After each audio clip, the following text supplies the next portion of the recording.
So I guess the case that I was making last time, at least in part, was that one way of conceptualizing the fundamental problem that human beings face is to conceptualize it as an ongoing struggle with complexity. And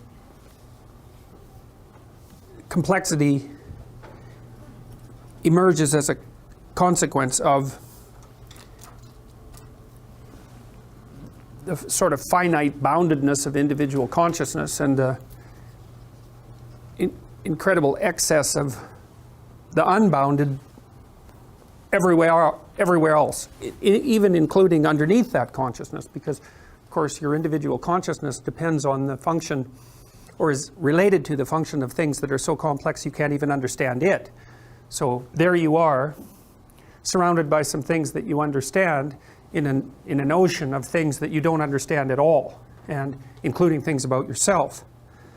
And it's not obvious at all how people solve that problem, because in some sense it's not solvable, the fact that you don't have the cognitive resources or the conceptual resources to understand everything that you need to understand in order to properly orient yourself in the world.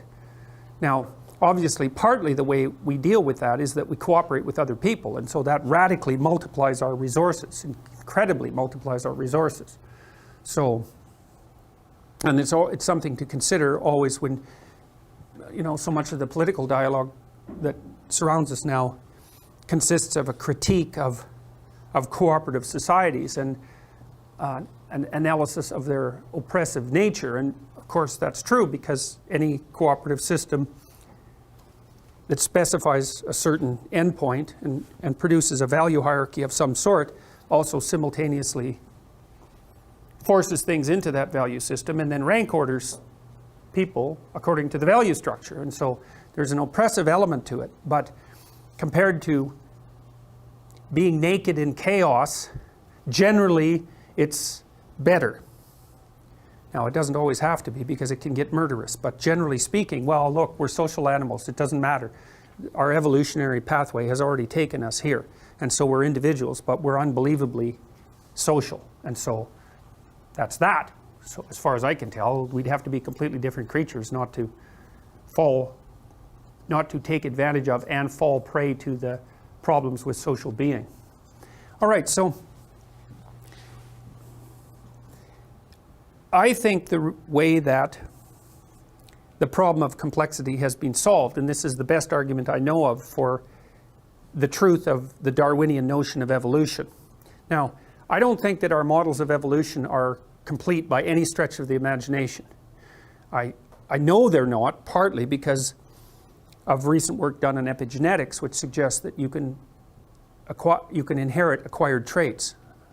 Right? And when I went to university, when I started going to university in the 1980s, that was heresy, really. Like, no, you cannot inherit acquired traits, but actually you can inherit acquired traits. That's the field of epigenetics studies that. And that's a radical shift in perspective, because we also don't know exactly what that means across any length of time. And when you're thinking about evolutionary lengths of time, you're thinking about 3.5 billion years, because that's the span of time over which life evolved. And so even things that don't have a overwhelmingly marked potency for one generation can be unbelievably powerful across time.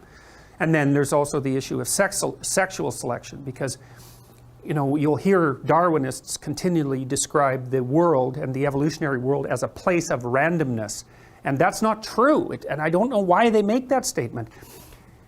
The mutations are random or quasi-random, because we don't understand mutations that well yet either. And most mutations are deadly, right? Most mutations are deadly. There's a set of them that are harmful but not deadly. And then there's a tiny, tiny proportion that could, in principle, produce some benefit to the next generation, assuming environmental shift, say, in the direction of the mutation. So, and there's a randomness element to that. We know that. I mean, part of the reason that you mutate, or your cells mutate, your DNA mutates, is because background levels of radioactivity, and a lot of that's a consequence of solar activity, right? So cosmic rays come zipping through the atmosphere and they nail your DNA and produce minor alterations, and that's a mutation. And if you crank up the background radiation rate, like say around Chernobyl, then the mutation rate rises, and there's definitely a random element to that. And it's necessary for there to be a random element because, as far as I can tell, the only way you can beat a random environment is by producing random changes. Right? So, you know the idea, basically. The environment isn't some static place that's selecting for higher and higher levels of fitness, or not in any, it's certainly not doing that in any static way. And so it's shifting around randomly. And then, you know, you have a structure your species has a structure that's a consequence of this immense evolutionary journey, and it's moderating itself randomly within certain parameters. The parameters being that most mutations will kill you, like alterations in your fundamental form generally tend to kill you, so they're incremental. And so the mutations are random and they match, hopefully, they match the randomness in the environmental shift, and so you can more or less keep up that way. But then there's additional complicating factors, and they're not trivial, and one of them is whatever epigenetics does. We don't know anything about that yet, but the second one is sexual selection. And sexual selection is no joke. It could be the primary thing, it's certainly one of the primary things that's driven human evolution. And I think you can say that you think about the environment again. Well, let's think about the environment. So you have a dominance hierarchy, and that's really an old structure. The dominance hierarchy is 300 million years old because it emerged pretty much whenever there was a nervous system, emergent nervous system, and whenever animals had to occupy the same territory, they automatically organized themselves into something approximating a dominance hierarchy. So it's a very, very, very, very old structure. It's older than trees. It's older than flowers. It's old. And as far as real goes from a Darwinian sense, permanent is real. And so when you can say, well, you know, our arboreal ancestors adapted themselves to trees, and so the tree was around long enough to be a feature of the environment. But the dominance hierarchy has been around a lot longer than trees. And you can think of the dominance hierarchy both as an adaptation to the environment, because you'd kind of think about the dominance hierarchy as a cultural construct. But if a cultural construct lasts long enough, then it becomes part of the environment. And so the dominance hierarchy is part of the environment. And what seems to happen, roughly speaking, and this is an oversimplification, but we'll go with it, is that males have a dominance hierarchy, and there's a relatively small number of males that are relatively successful, and those successful males have preferential access to female reproductive capacity, either because the females actively choose the more dominant males, which is very, very common, or because the more dominant males chase all the less dominant males away, so that even if the females don't exercise choice, which they often do, then the only males left around that can serve as reasonable mating partners are the more powerful ones. And so you think you get two really radical determiners of evolution as a consequence of that. One is that I'm not talking about female dominance hierarchies at the moment, but I can talk about them, but that's why this is an oversimplification. But what happens is that the males obviously are selected for their ability to move up dominance hierarchies. Obviously, because the ones that are at the top of the dominance hierarchy reproduce preferentially. And so that means the male dominance hierarchy becomes a method of selection. But then allied with that is the female proclivity for choice on whatever dimension the dominance hierarchy happens to be arranged. And so then female sexual selection also becomes a radical, non-random selector of what genetic material is going to move into the next generation. And so I fail to see how any of that can be separated from the emergence of complex nervous systems and mind over the course of evolution, because creatures aren't making random choices. They're not random at all. So we even know such things like, imagine a peacock's tail, you know. And it's covered with eyes, which is quite interesting, because eyes, of course, attract attention. And lots of animals have evolved eye-like markings. Like moths, there's moths that, when they unfold their wings, they have two big eyes on the back of them. And that's to keep birds from eating them, right? Because the birds don't like being stared at, so they stay away from the moths. But so a peacock's tail is nothing but eyes. And so it's very attractive, and it shimmers. And there's something about it that's beautiful, which is quite interesting too.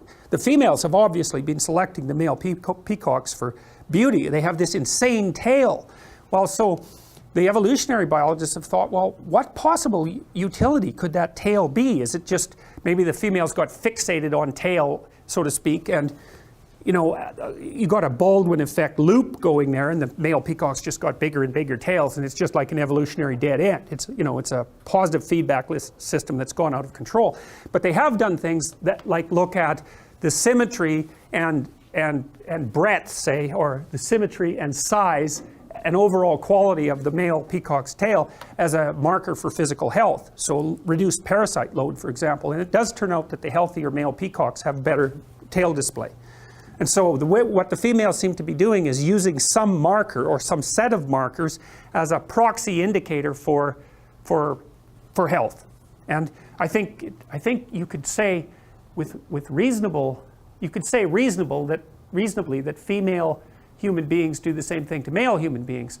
And there's some of that vice versa too. Like, we evaluate each other, for example, for symmetry, which is one of the elements of beauty, because healthier people tend to be more symmetrical. And lots of animals use symmetry. Butterflies, if butterflies won't mate with another butterfly if it deviates from symmetry by the tiniest amounts you can imagine.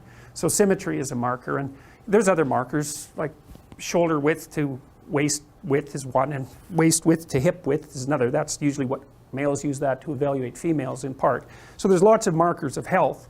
But it also looks to me like the data worldwide seems to indicate that women, so imagine that women mate across dominance hierarchies and up, socioeconomically speaking. And on average, across cultures, women go for men who are about 4 to 5 years older. You know, it varies. In the Scandinavian countries, that's shrunk a little bit, but not that much.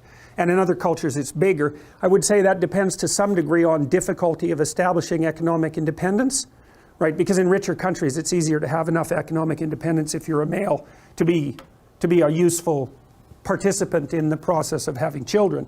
But it doesn't matter. Cross-culturally, it's still across and up, where men mate across and down. They don't care much about socioeconomic status. It doesn't seem to be part of their selection method, generally speaking. So I think that part of that is also the ability of women to select for male health. It's something like that, because it isn't only that, because if you're healthy and energetic, you're much more likely to be successful, because it's very hard to be successful if you're ill, obviously. I mean, so because the competition is just too high. And both genders, both sexes select each other for attractiveness, both select for intelligence, both select for personality, although there are differences there in terms of what's stressed.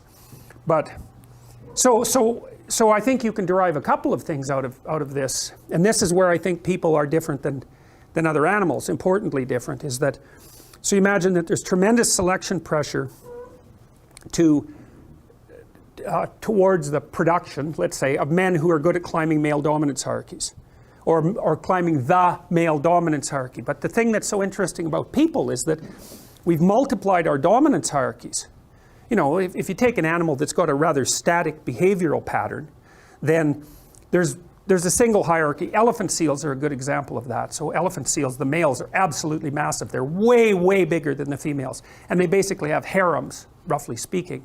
And they use physical prowess as their marker of status, essentially. And obviously size is a huge part of that, because otherwise the male elephant seals wouldn't be as, they're massive, these things. They're absolutely enormous. And so it's just power / health, you know, maybe aggression, something like that. It's whatever makes them more suitable for the kind of physical combat that elephant seals engage in. So, and the degree to which power is associated with dominance status in those sorts of situations seems to be associated with the size differential between males and females. So the more power is an issue with regards to male competence, the larger the males are compared to the females, and the more likely the males are going to have a harem relationship with the females. And you see that a little bit in human beings, because men are bigger than women. They're not overwhelmingly bigger. That's sexual dimorphism. And you know, there's some men that are smaller than some women, but on average men are taller and they have more upper body strength and so forth. So there is a power element to male competition, but it's not as extended as it would be among animals, say like elephant seals. So in the elephant seal, you see maybe there's one stable set of traits that's being selected for that makes the males more likely to reproduce. But human beings, we're very weird creatures because we're so conceptually flexible. And so what seems to have happened, maybe males started selecting each other in dominance competitions for something like cognitive flexibility and conscientiousness. It's something like that. So that would be the ability to abstractly represent the world, and then the ability to operate effectively within it, to represent yourself socially in a way, and then to carry through with that, because that enables people to trust you. So it's something like that.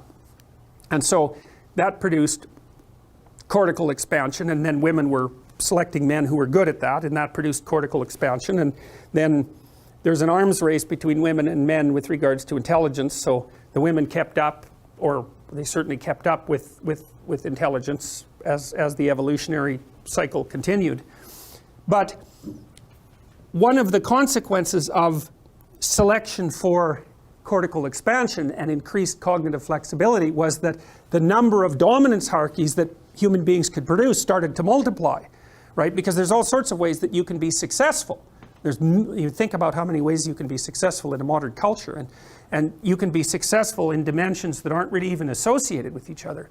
So you can be successful socially, that's what an extrovert would do. You could be successful in terms of intimate relationships, that's what an agreeable person would do. A disagreeable person would be more successful with regards to competition. A person who's high in neuroticism would be trying to protect themselves and to establish some sort of security. An open person would be looking for a flexible, creative environment. And so there's this multiplicity of ways that you can establish a dominance hierarchy and be successful in it. And if you're creative, you can come up with your own damn dominance hierarchy, which is exactly what you're doing if you're creative, right? You spin up a game that's your game, and then you make the rules. And that's hard, because if you make a new game with new rules, it's hard to monetize it. But you could be the best at playing that game, and so that's a huge advantage to being creative if you can pull it off. So then you think, well, what's happened among human beings is the multiplication of the set of possible dominance hierarchies. So it's become very broad. And then you could say, well, what's driving selection now is the ability to be successful across multiple sets of dominance hierarchies. And that accounts, at least in part, for our cognitive flexibility. And so that's really what a human being is. A human being is a creature that has high potential for succeeding across a very wide range of potential human dominance hierarchies. And so that gives us our transformative psyche. That's the niche that we've both produced and occupy. And I think it's out of that hero mythology emerges fundamentally. Because I think what the hero is, the mythological hero, is a representation of that part of the psyche that's particularly good at being successful across sets of dominance hierarchies. It's a very, very biological way of thinking about it. And I've thought about this for a long time. I can't see any way that just can't be the case. I mean, how else could it work? If we had a fixed behavioral pattern like beavers, you're the most successful beaver if you build the best dam, it's like, fine, then you know what's going to be selected for. But that isn't what people are like. And it's also why we're so multi-purpose, We have hands. What's a hand for? What's the evolutionary function of a hand? Well, you can't specify that. You could say it's something like, well, a hand is useful for doing a whole bunch of different things with. Well, and mouth, tongue, same thing. What are words for? Well, it's the same thing. They're for communicating a very wide range of information. It's something like that. So we're these weird general purpose animals. We're not great at any one thing, but we can swim better than most terrestrial animals. We can run faster than most animals, and we can certainly run longer. Like a human being can run a horse to death over the course of a week if they're in good shape. So we're really good at being a multi-purpose entity, like a rat. They call rats weedy species because they can be anywhere. They don't have a specific niche. There's animals down in the Amazon that they're specialized for one tree, or one type of tree in one tiny little area. That's not what human beings like, because we're like cockroaches or rats, which is a nasty comparison, but we can go anywhere and thrive. And so being particularly good at that, being particularly good at being able to go anywhere and thrive also seems to me to be a canonical element of the hero mythology. So okay, all right. Now, I started to introduce all those topics because I was trying to address the issue of how it is that we've come to deal with the fact that things are so complex that we can't deal with them. And so a huge part of the answer to that is the Darwinian answers. One is, well, you keep up with things you can't keep up with by changing unpredictably.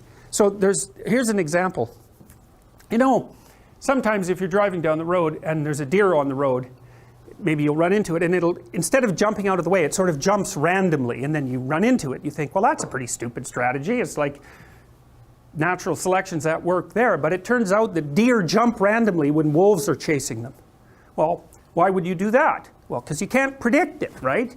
If something horrible is after you, acting unpredictably is actually a pretty good strategy. And that's basically what mutation does. It means the horrible thing that's after you always is the rapid transformation of the environment. And the only thing you can possibly do in that case is capitalize on chance. Okay, so that's one thing. So that's partly why the Darwinian story, I think, has to be right. Because the environment does move unpredictably. And the only way you can keep up with something that's unpredictable is to generate variance and hope that one of them has drawn the lucky lottery card. But then there's these additional issues, which is that we also seem to be tightly selected for the capacity to cooperate and compete, so that multiplies our cognitive ability. That's a huge part of it. And then we also seem to have constructed ourselves, so to speak, through sexual choice into these general purpose problem-solving creatures. And so we've internalized some of the Darwinian process. So you think, well, most animals will produce variants of themselves physically, and then most of those variants die. But human beings have built a mechanism, let's say, that's like a game engine. I think that's a really good, you know how there are game engines now that people have devised, they're computational devices, and you can take a game engine and you can generate games with it, like computer games. So the game engine is a mechanism for producing games. Well, that's what our brains are like. Our brains are game engines for producing games. And so what happens is that when you think you produce an avatar of yourself, you produce a fictional world that avatar inhabits, and maybe you produce multiple fictional worlds and multiple avatars. That's the you that could be tomorrow, which is what you're doing when you're planning. And you walk the avatar through its potential routes, and those that look good you keep, and those that don't look good you kill. And so then you can embody the ideas that you keep and act those out, and hopefully the idea is that when you embody them, you're successful and you don't get killed. And so we've also when we've been selecting each other for cognitive prowess, we've been selecting ourselves for the ability to generate avatars out of ourselves and kill them instead of dying. It's unbelievably brilliant. And that's really akin to the human discovery of the future, right? The future is a place where variants of you could exist. It's something like that. And other animals don't seem to be able to do that. So we're very sneaky. And, well, so far it doesn't seem to be working too badly, although we haven't been around for very long, right? I mean, human beings of our particular subspecies, about 150,000 years, something like that, which is, from an evolutionary time frame, it's nothing, you know. It's 2,080-year-old men. It's not very long, you know, if you think about it that way. Okay, so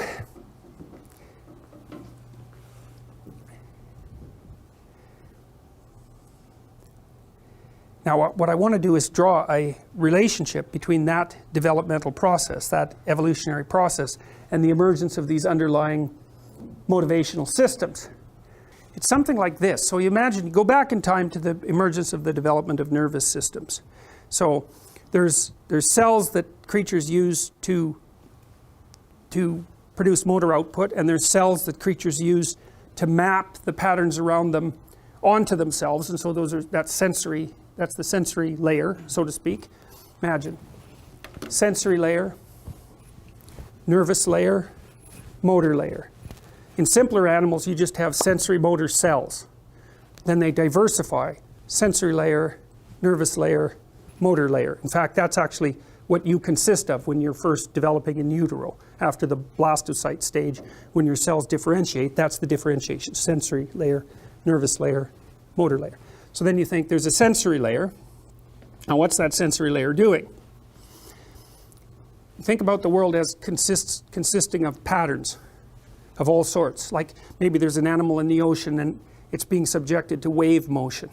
And so its sensory systems map the wave motion onto the motor output. So if you look at a sponge, for example, sponges are good examples because they're sort of half unicellular animals and half multicellular animals. You can take a sponge and run it through a colander and separate it out into cells, say in salt water, and it'll assemble itself back into a sponge. So it's sort of at the, yeah, amazing, eh? It's kind of what you do in utero.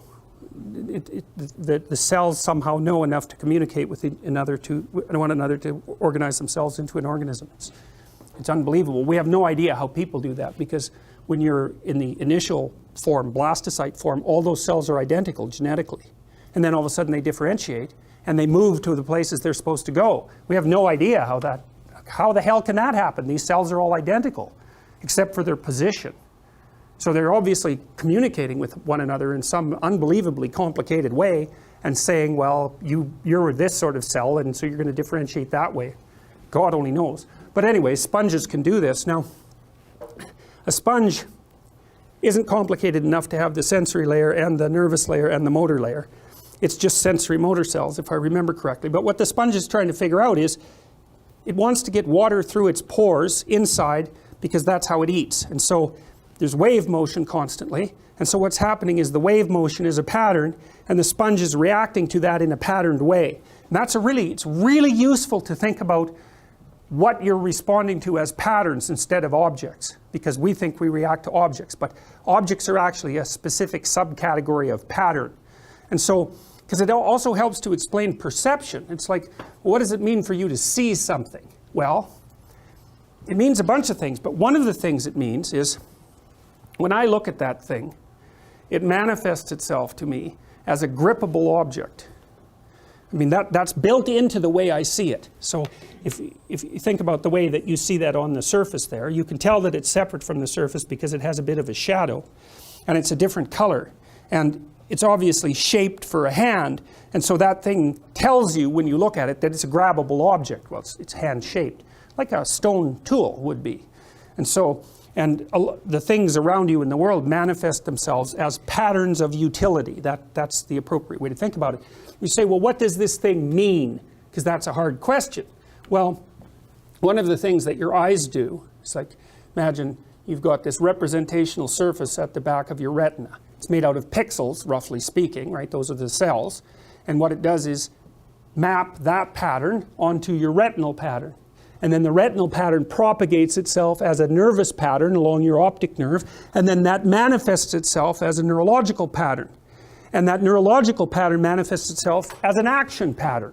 And so the meaning of the object is the action pattern that is mapped onto the percept. And so what does this mean? This is what it means. You think this is a Piagetian observation. It's like one or many. One, right? Because I'm acting like it's one. But if I do this, then it's many. Why? 1, 2, right? They're separably manipulable entities. And so the concept of number is, in fact, predicated, at least in part, on the idea of singular usability. But you're mapping it. It's like, well, what is this? It's a key. Well, what does that mean? Well, I'm mapping that shape into this motion for that action. You say, well, it's not just a key. It's a weapon, right? And so that's because I've mapped it onto a different output pattern. But if you think about perception as the matching of patterns onto patterns, it makes way more sense. You can really start thinking about how perception works, because then you can also start thinking about unconscious perception. So, you know, the blind sight experiments show, for example, that if you've had cortical damage, so you think you're blind, you can't see objects anymore. But I show you a picture of a frightened face, you'll show a skin conductance response to it. And you think, well, how the hell can that happen? It's like, I have to see the face in order to infer the emotion in order to have the reaction. It's like, no, you don't. You don't need that at all. You need a pattern recognition system that maps that right onto an amygdalic output that produces physiological readiness. You don't need the perceptible entity, because you think, you see something, and then you think about the thing, and then you evaluate the thing, and then you act. It's like, you do that, but there are parts of you that don't do that at all. Way faster parts, more primordial parts. And so another example would be Darwin's trick with the snake that I told you about. He'd go to this museum that had a cobra in a glass cage. And the cobra, he'd put his face up to the glass cage, and the cobra would strike at him. And he'd go like this. And there was no way he could control that.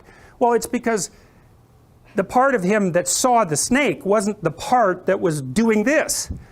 There's a part of him that does this to snakes. That's what it does. And it's way faster than you figure to see the snake, you have to, the image is obviously the image. The pattern is portrayed on the retina, it propagates backwards. To see it, it has to be elaborated up through a very complex set of neurological connections. That takes time. And so you're dead. Well, the thing that snake means this, that's like 3 neurons, super fast. And so what is a snake at that level of representation? It's like a snake is that which makes you do this. And then you could also say that at that level of representation, everything that makes you do this is the same thing, right? Because the same would be defined by the pattern that you manifest in response to that entity. So then your nervous system is layered, that's sensory layer, neurological layer, motor layer. As you become more complex, the sensory layer differentiates into the different sensory systems, and the neurological level multiplies in terms of its potential number of connections. So what happens is that you can map patterns that manifest themselves in multiply different ways to multiple motor outputs. So you start with a fixed action pattern, which is just like the sponge reflex. What's the world to a sponge? The world is what makes you go like this or like that. That's it. That's the whole world. The sponge has compressed the entire world into pores open, pores closed. That's it. 2 states. And then, well, once the nervous system gets differentiated and the senses get differentiated, so there's specialized kinds of cells, then you can detect more forms of patterns. You can produce more patterned output to that. But even more interestingly, and this is where the nervous system starts to come into play, the mapping of the pattern onto the output is no longer one-to-one. You can use the same pattern, roughly speaking, to produce all sorts of different outputs that are context dependent. Because you might say, well, so, okay, I picked that up. You say, well, he picked that up. It's okay, well, what about that? You think, well, he picked it up. Well, yeah, I did, except the pattern of musculature that I used to do this is by no means identical to the pattern of musculature that I used to do that, right? I mean, the fact that the orientation is different is actually extraordinarily important. So well, my point is that with sufficient nervous complexity, you can take the same thing, so to speak, and map it all sorts of different ways. And human beings are unbelievably good at that. Okay, so now go back to when things were simple. So there's single-celled organisms, we'll say, and then they start to differentiate to some degree, and they start to propagate. And so then the environment starts to shift, because the fact of the prevalence of all of these competitors means the environment isn't exactly the same as it was when that system first evolved. New problems emerge. And so then there's selection pressure on those creatures to diversify to some degree. And then the diversification produces a transformation in the environment, and then there's pressure on those new entities to diversify some more. And so you get this weird bootstrapping process. Maybe the environment is one thing when there's 10 of you, but a completely different thing when there's 1,000 of you. Right, so just sheer multiplication is going to transform the environment. And so then because the environment has now become more complex than it was, there's selection pressure to produce diversification in the underlying organisms. And that took a long time to get off the ground. Like, there were single-celled organisms for a huge span of history. I mean, if you look at evolutionary history, the amount of time that there were single-celled organisms is far longer than the time that there's been since there were multi-celled organisms. It's like Moore's law, you know, the law that governs the increase in computational power. You can trace that back to about the year 1400, something like that. So it's been going on for a very long time. And maybe you could make the same case from an evolutionary perspective. It's like the flat part of the curve is really long, but once it starts to move up, it starts to move up really fast. And obviously that's the position that we're in now. So single-celled organisms for a long time. Then they started to diversify. And then you could imagine, well, from the single-celled organism, you start getting multicellular organism, and then it ends up with this tripartite structure: sensory layer, nervous layer, motor layer. And then that starts to differentiate. And every time there's a differentiation, that's conserved.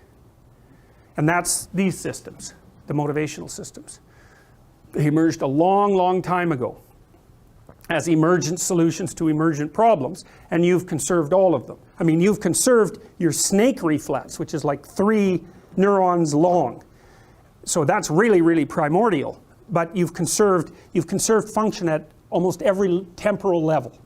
So there's parts of you that are quick and dirty, and parts of you that are slow and sophisticated.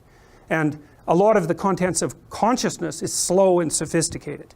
So it can't help you out in an emergency. But it can do, what consciousness seems to do is take your structure, it analyzes the worlds for, let's say, mismatches between what you want and what's happening. And then it either helps you alter the world so those mismatches go away, or it turns inward and modifies the structures that you're using. So if you're playing the piano, you've got this automatized routine. It has very little to do with consciousness if you've practiced enough, and you make a mistake.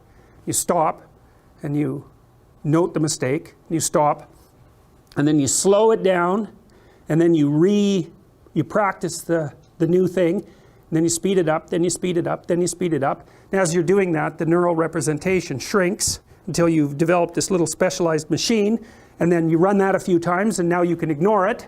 You can look at the notes and just play, and away you go. And that's kind of what consciousness is doing all the time. You're laying out an automatized routine, and then if that doesn't produce the intended outcome, you stop, you become conscious, really, because there's nothing like an error to make you conscious. Then you do a high-resolution analysis of the space in which the error emerged. You rematch your motor output, your perceptions, and all of that to make that error go away, and away you go. And so your consciousness is your consciousness seems to be continually building your unconscious, your procedural unconscious. And so to some degree, the purpose of consciousness is to make you functional unconsciously, right? Because that's way better. You don't want to be conscious of most things, because it's just, what are you going to do? Be conscious of your digestive processes? It's like, no. If you're good at something, you hardly have to be conscious of it at all. So consciousness is something like an error detection and rectification system, something like that. And so you can say, well, you could practice being conscious, because what that means in some sense is you're always attending to your errors. And that seems to be a really intelligent thing to do if you don't take it too far and collapse yourself. Because if you're always attending to your errors, you're always improving your automated adaptability. Something like that, right? Pay attention. See if things are working out the way that you want them to. And if they're not, modify your approach, your perceptions. Okay, so you've conserved these systems. And the systems emerge to solve the problems of emergent complexity. And you end up at birth with all of these conserved systems. And so those would be proclivities that would enable you to manifest the necessary realm of behaviors in the social, natural, human environment. Something like that. So you're basically prepared for that. And we went through what those were last time. And you can break them down into self-maintenance motivations and self-propagation motivations, something like that. So, okay, now the question is, how do those manifest themselves? And that's where we can make a shift, say, from evolutionary ideas and biological ideas to narrative ideas. So, I've made the case for you that you exist within this thing. I've never figured out exactly what to call it, because you can call it a game, or you can call it a frame of reference, which is a pretty good one, or you can call it a story. Or you can call it a unit of perception, but that's not exactly right because it's more than perception. It's really this, what it is a micro-personality. It's your personality as it manifests itself at the highest possible resolution. That's what this is. And so if I'm, say I set myself the task of moving those keys from there to here. So my perceptual frame is, it's this thing. I think, well, what's the world? Everything else can be ignored. I need to make an object out of my hand, these keys, that tiny spot on the table. And my goal is to transform this pattern into that pattern. And it's a pattern because it maintains itself across time, right? It's not like smoke or a cloud, it persists. So there it is, there it is, there it is, there it is. That's a pattern that's extending across time. So I have this goal, which is the transformation of this into that. And that goal, so that would be, roughly speaking, the goal is point B. But you can't just think about this as something that's a goal, because it isn't just a goal. There's a goal, which is the end state of this entire process. The end state is, I've moved the thing from here to here, I've transformed this into this, and I've done it using action. And that's a useful thing to know too. I have an abstract notion, that's my decision, that I'm going to get the world to manifest this pattern instead of this one. Okay, so that gives me my target. That's an abstraction. But when I actually do the transformation, that's not an abstraction, because now I'm using actual action, actual behavior. And so I take this abstract micro-personality, this is the part that's operating on this tiny little section of the world, I make the transformation, and as soon as I do that, another thing happens, which is I don't need that anymore, right? I move to the next one of those, whatever it happens to be. And so one of the things we're going to have to figure out is, what is the relationship between these things? Because you're always in one of them, and they're scalable. It's like when you're doing a specific action, it's really high resolution, and that's kind of where you want to be operating. When you know what you're doing, that's where you want to be operating, roughly speaking, when you're trying to do something new, but it's scalable. And so the framework, which is constructed in part from these motivational systems that emerged over evolutionary history, the framework specifies the current condition, the desired condition, and the behavioral manifestations that are necessary to make the transformation. And so you can't think about it as a drive, because instincts are often thought about as drives, or as a goal. It's not correct, because the thing actually determines your perceptions. It determines what objects manifest themselves to you in the world, or what patterns. That's another way of thinking about it. Because like when I'm looking at this, it's hard to watch your own perceptions. But when I'm looking at this, I can see that chair, but if I didn't know it was a chair, I wouldn't be able to tell by looking by my visual input. I can kind of see this one, although I really can't tell what color it is. That one's slightly clearer. This is pretty blurry here. Like I can't see my fingers if I'm looking at the keys. I can't see my fingers unless they move. And I'm very, very focused on that. So what happens is that all the rest of the world turns into a low resolution representation that vanishes on its periphery. The resolution increases as I move towards the central part of my visual field. And here it's sharp enough so that I can actually see the letters on that key. So my desire, which I'm indicating by the point of my eyes, is specifying the objects that I see and specifying their level of resolution. So you can't just call that a drive or a goal. That's not right. It's the mechanism that makes the world manifest itself to you.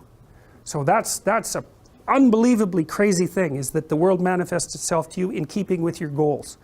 Now that doesn't mean that you can make the world do any old thing, because it pushes back, right? It objects to you.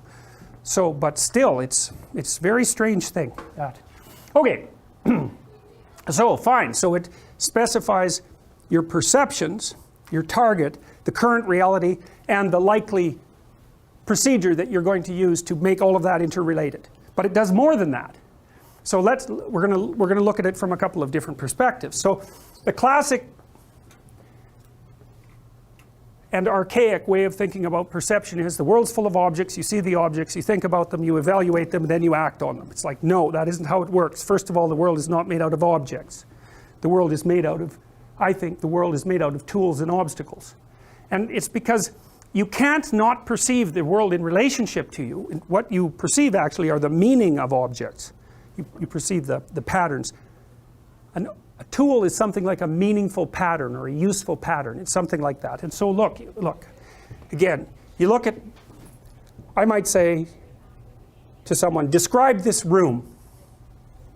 Now you're going to pick a level of description that's very particular. You're going to pick one that other human beings could understand. So it's going to be predicated on your size, for example. And so it's going to be predicated on your knowledge that that other person is a lot like you and has a lot of the same underlying structures and motivations. So, and that's an implicit predicate of your description. So we're going to say, well, it's kind of an ordinary classroom. It's got 20 rows of tables that each have 5 chairs at it. And each of them has 5 chairs. There's some posts that hold them up. There's a couple of speakers. There's a podium. There's a screen. There's some additional chairs. There's a scattering of people. There's some electronic equipment. And so, you know, of course, that there's an infinite number of things I could be describing in this room, right? Like I could be describing, there's a lot of color variation in that tile. So if I look at it, I can see that it's unlike the other tiles because the light is reflecting off it. So it's got a shiny white element. There's about, God only knows, 1 million different scratches in it, each of which are unique. I can't even really tell what color it is. It kind of looks like an off grayish green. But if I was painting it, to get a reasonable representation, I'd have to have at least 6 or 7 shades of green, ranging from quite dark to almost white. And that's only if I look at it from here. If I look at it from here, well then you get the point, right? I mean, there is an infinite number of details in this room. There's an infinite number of facts in this room. That's also why I don't believe that you can derive an ought from an is. It's like, you know, that's the old Humean issue, right? You cannot derive ethical guidelines from factual knowledge. And I think the reason for that is, which facts are you going to pick? How are you going to select them? There's an infinite number of them, even in a constrained situation. So merely by attending to some and not attending to others, you're already using an ethic. Because you can't attend to one thing and not another without being ensconced in one of these value structures. Because the value structure is what determines the direction of your attention. And so you can't make the argument that you're using the infinite number of facts that are available at your disposal to govern how you're looking at the facts. You're not. That isn't what you're doing. It's not possible to do that. So what do? Well, you describe the things in the room that would be relevant to other people. Otherwise you're going to bore them to death, or they're going to think you're insane. You know, so, or an artist maybe, because an artist might do the kind of concentration on a detail that I just described, but he's obviously, or she's obviously trying to paint the thing or represent it somehow. So it's still tool-like. Well, why do you want to know that there are tables? Well, because you sit at them. Why do you want to know if there are chairs? Because you sit in them. You know, what about the screen or the camera equipment? Well, they're all usable tools. And so that's what you describe. You describe the world at the level of usable tool. Or you might also say, you know, look out for that girl who's in the third row. She's trouble. And so you might call out someone if you're describing the room, because there's somewhere in that room that if you go, you're going to get into trouble. And so those are sort of the things that seem to me to be relevant. There are tools that move you along your way, facilitators, that's another way of thinking about them. And there are obstacles that get in your way. And there's a tiny set of those. Otherwise you get overwhelmed. You're not going to go anywhere where it's all obstacles, right? You don't even want, you don't want to be in that place. You want to be in a place where it's mostly this. And then there's the biggest category though. This is what's cool. This is so important. Is the biggest perceptual category is that which is not relevant at this time. Because it contains everything. You know, like when you're writing on this pad, you assume the entire world around you is constant, and therefore you can ignore it. It's everything out there, all the transformations that are taking place, you turn to zero. And you just focus on maybe the space that's occupied by a single letter. Your whole world shrinks down to just that single letter, and everything else is ignored. Well, what happens if something goes wrong? This is the thing, this is why this is so important. What happens if something goes wrong? An indeterminate set of those irrelevant entities has now become relevant. That's the problem, is the invisibility disappears. And so, for example, you're all treating each other in this room right now as ignorable entities, roughly speaking. You could all be blobs from a perceptual perspective. And if you look at how you see the room, except for the person that you're focusing on, everyone else is a blob. And some of them are virtually invisible blobs.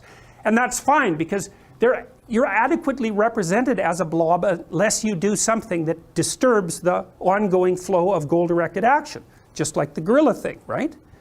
So the damn gorilla was invisible because it didn't get in the way, even though you'd think, of course, you'd see a gorilla. It's like everything that doesn't get in the way is invisible, except for that small fraction of things that you can use for your purpose.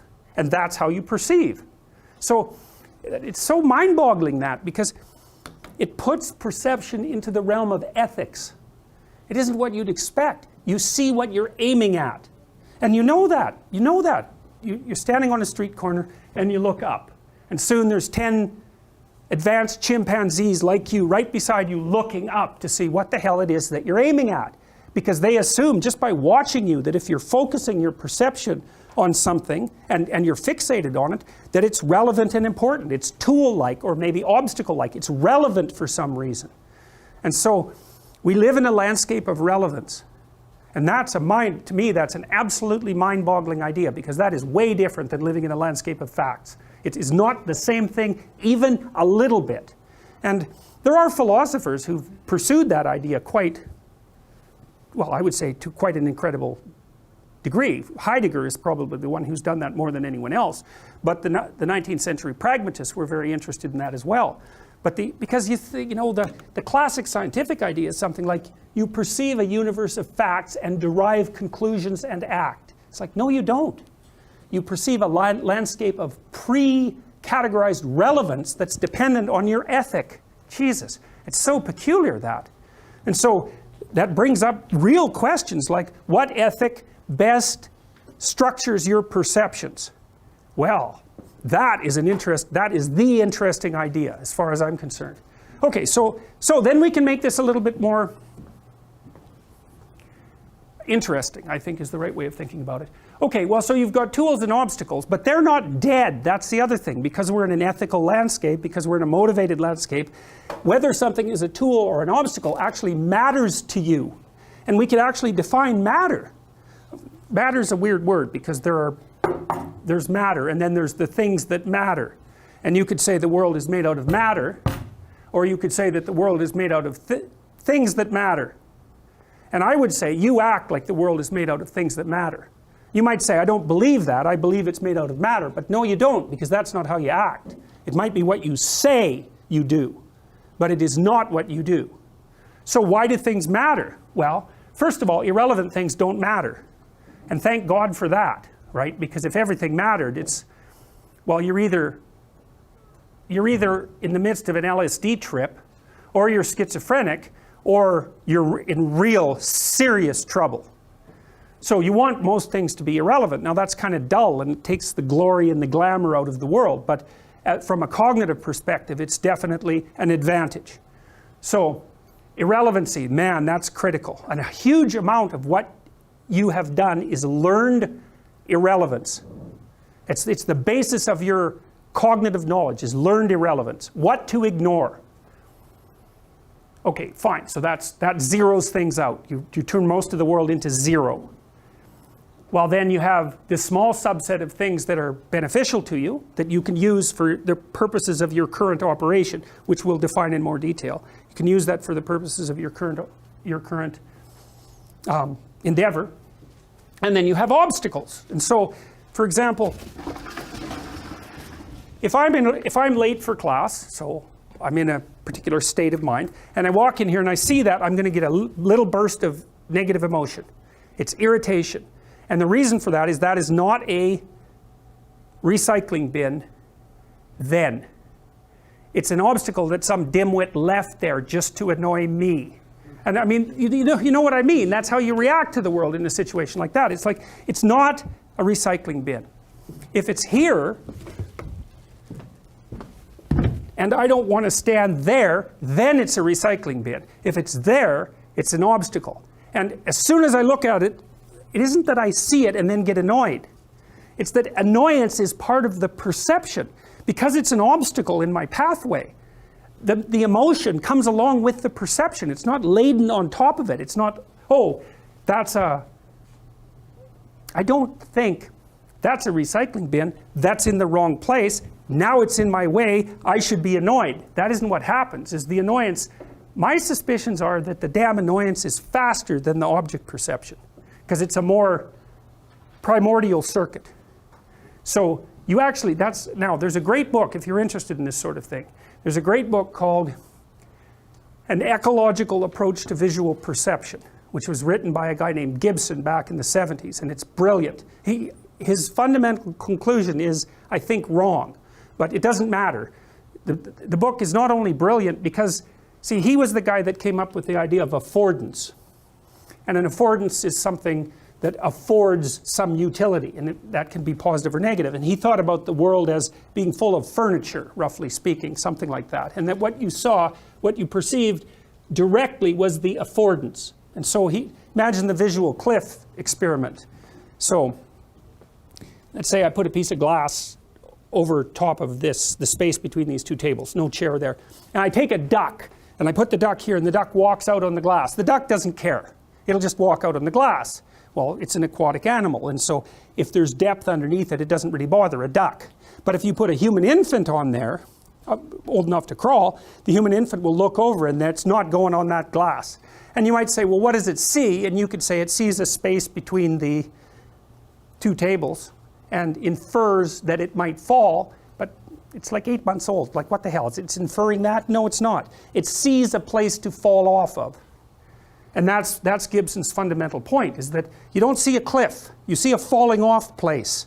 And of course, why wouldn't you see that? Because if that isn't what you saw, you wouldn't be here, because one of your dopey ancestors would have wandered off the cliff and died. The ones that saw a falling off place, they just stayed away from that. And you know, if you have vertigo, and even if you don't, if you're up on the 35th floor of an apartment building and you walk out onto the balcony, it's really interesting to notice your perception, because you might think, well, you see the space and you become afraid. It's like, no, you don't. You walk closer to it and your body, you perceive the damn thing with your body. You can also see it, but you perceive it with your body. It's like, don't go there. Don't go any closer. And there's an automatic mapping of that place onto do this, go away from there. And that's underneath and faster than the actual, quote, conscious object perception. So anyways, the other thing about Gibson's book that I love is he is so clear, that guy. He's such a good writer, because he takes you through a very complex argument, but it's just a pristine example of reasoning. The whole book is reasoning. It's brilliant, brilliant. So anyway, so if you want some background on that idea, the idea of perception of utility, let's say, that's a great place to look. But it's also worth thinking about it from a biological perspective, because bloody well, of course you're going to see the world as what matters, because you're the sort of creature that cares about what matters, mostly because you don't want to die. So you can't remove the fact that you don't want to die from your perceptions. Well, if you did, well, you can imagine what would happen if you did. You know, you do something like wander off a falling off place, and that would be the end of you. So it's built into your damn perceptions. And so it's built into the facts that you see, because there's an infinite number of facts. And so even just selecting the facts, that's an ethical issue. So this actually matters practically too, because one of the things that I've come to understand about political arguments is, well, people say, well, the person on the other side of the ideological continuum has different opinions than I do. It's like, no, they don't. Or maybe they do. But they don't see the same facts. Because the filter they use to select from among the infinite number of available facts preferentially presents them with the facts that are relevant to them. And that's already built into their ethic. And so one of the horrible things about political discussions is that you're actually having a discussion about what the facts are. And you say, well, the facts are the same for everyone. It's like, yeah. It's like saying, I have an infinite library of books, and you can come into it. It's like, well, you're going to pick out the same book? It seems highly improbable. And that's the problem with facts. It's like, there's a lot of them. You know, you try to do something like untangle the Israel-Palestine conflict. I mean, one of the things you just to start with is like, okay, how far back are you going to go? Well, I would say it depends on what argument you want to make. You know, if you want to make argument A, you go back 100 years. If you want to make argument B, you go back 3,000 years. And then you could have an argument about which time scale you should use, but it's not like it's obvious.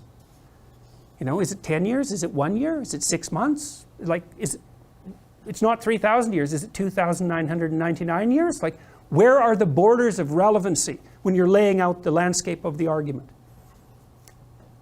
God only knows. It's intractable. And, you know, partly the way your temperament solves that problem, because it does, is say, well, a creature like you with your temperament preferentially attends to this set of facts. And that'll work, because attending to that sort of facts is likely to produce a reasonable outcome for you in most circumstances. And it's a way that you simplify the world and make a tremendous amount of it irrelevant. A priori filters. Okay, good. Now, the next cool thing. What happens when you see a tool? You're happy. What happens when you see an obstacle? You're unhappy. And there, now you understand emotions. And that's so, like, that doesn't take much. That's, once you've got this initial framework, it's like, okay, well, what's an emotion for? Positive. Move forward. Negative. Get away. Indeterminate. Stop. That's anxiety. Stop. You're not where you think you are. Your map isn't producing the desired outcome. It's wrong. What should you do? You don't know. Stop. Because if you don't know where to go, there's no point going anywhere. And then what? Prepare. That's anxiety. Stop. Prepare. Well, people hate that because, well, for obvious reasons. Prepare. For what? Everything. Yeah. Very, very demanding psychophysiologically. And that's also something that's really worth knowing. It's like anxiety isn't just a psychological state that's unpleasant. It's like you're revved up and you're burning resources like mad. And you're in a biochemical state such that that's optimized for quick action, but that's toxic if you inhabit it for any length of time. So not knowing what to do, that is not good. And it isn't just that it makes you feel bad. It hurts you, it damages you, it can kill you. It'll make you age, it'll make you fat, it'll give you diabetes, it'll suppress your immune system so you're more likely to develop cancer. It'll damage your brain, your hippocampus. It'll increase the probability that you have Alzheimer's. It's like, it's no joke that. It's you're running your machinery faster than you can replenish it. So it's not a state that you can be in. It's not a state you can tolerate because it's anxiety, it's anxious. But it's also not a state you can live in.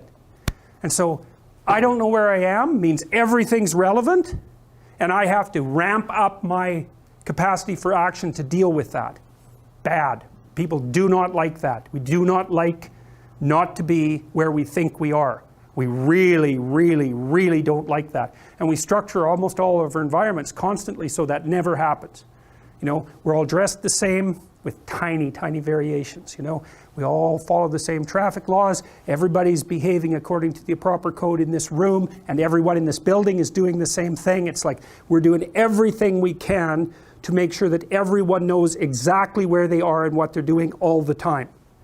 And that's because when we're in that state, we can advance cautiously using positive things and maintain a modicum of positive emotion. That's what we're basically trying to do. Okay, so you want to set up your world so that you're surrounded by things that move you along your way, that obstacles are minimized, and that almost everything can be ignored. Okay, so emotion. Positive emotion, that's dopaminergic. That's incentive reward. You experience it in relationship to a goal. Because, you know, most of the time when you talk to behavioral psychologists, they'll tell you reward is a satiation consequence. You're hungry, you get a piece of food, that's rewarding. It's like, that's consummatory reward. And that shuts down the motivational system. It's satiating, it makes you satisfied.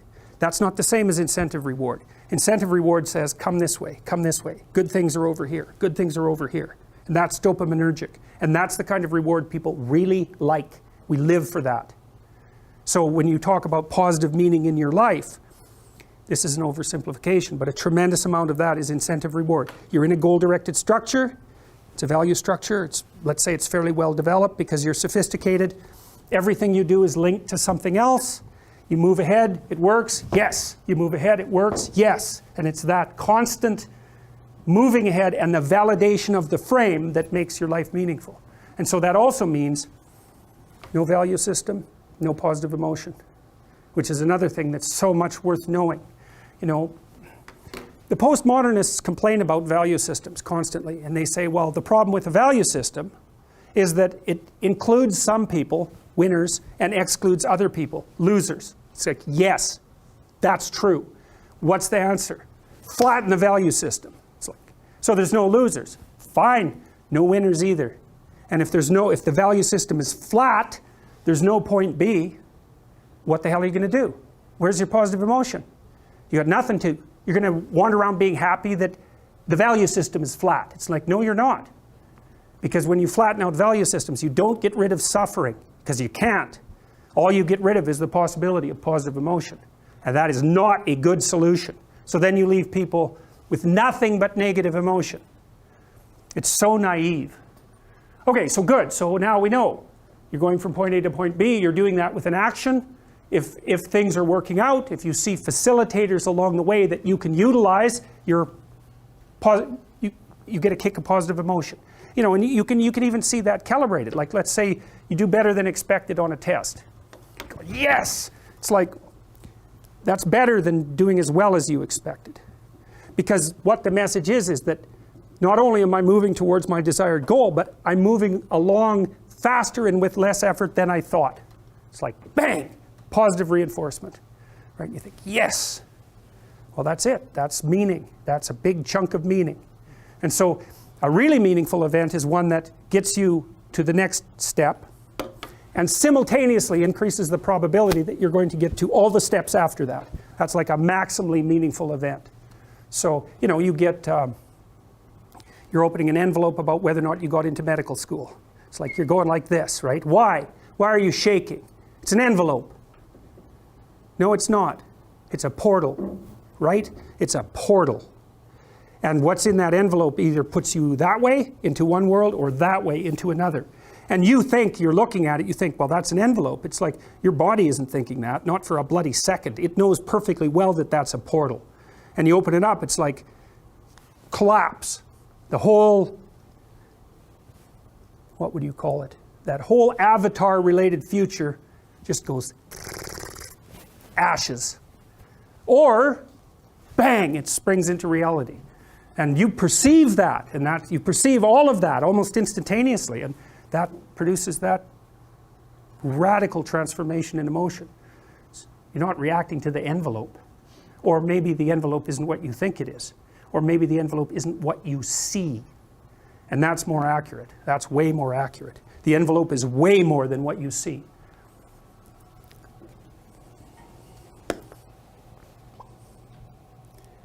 Okay, good. Let's break for 15 minutes, okay? And then we'll go ahead with the next part of this. Well, so that's just a transformation of the previous diagram. While you're moving around along from what is to what should be, we'll say, as long as things are working out, well, then you're mildly happy. And if they don't work out, well, then that's another problem. You see, these are different sizes. There's a reason for that, and that's because negative emotion has more potency unit for unit than positive emotion does. And so what that means is that people are more reactive. People hate a small loss more than they like an equivalent gain. And so we're tilted to some degree towards a bias for negative emotion. And that is also dependent on temperament, because somebody who's very, very low in neuroticism, that's basically anxiety and emotional pain susceptibility, something like that. So that would be the threshold for experiencing a certain level of anxiety or emotional pain, but also the length of time that would take to recover It's something like that. And so, but for the standard human being, loss hurts more than gain rewards. And so, well, it's useful to know that because it helps you understand yourself and other human beings. Even if you're trying to motivate someone to do something, loss avoidance is often a powerful motivation as well as gain. So, all right, prevention, fundamentally. Okay, so now here's another way of thinking about this. And this is a more abstract way of thinking about it. So we talked about the idea that the world might be divided into tools and obstacles and irrelevant things, most of which, and irrelevant things, that's a huge category, and it's the one you don't want to have disrupted. And also that the obstacle category produces more emotion than the tool category. But here's another way of thinking about it.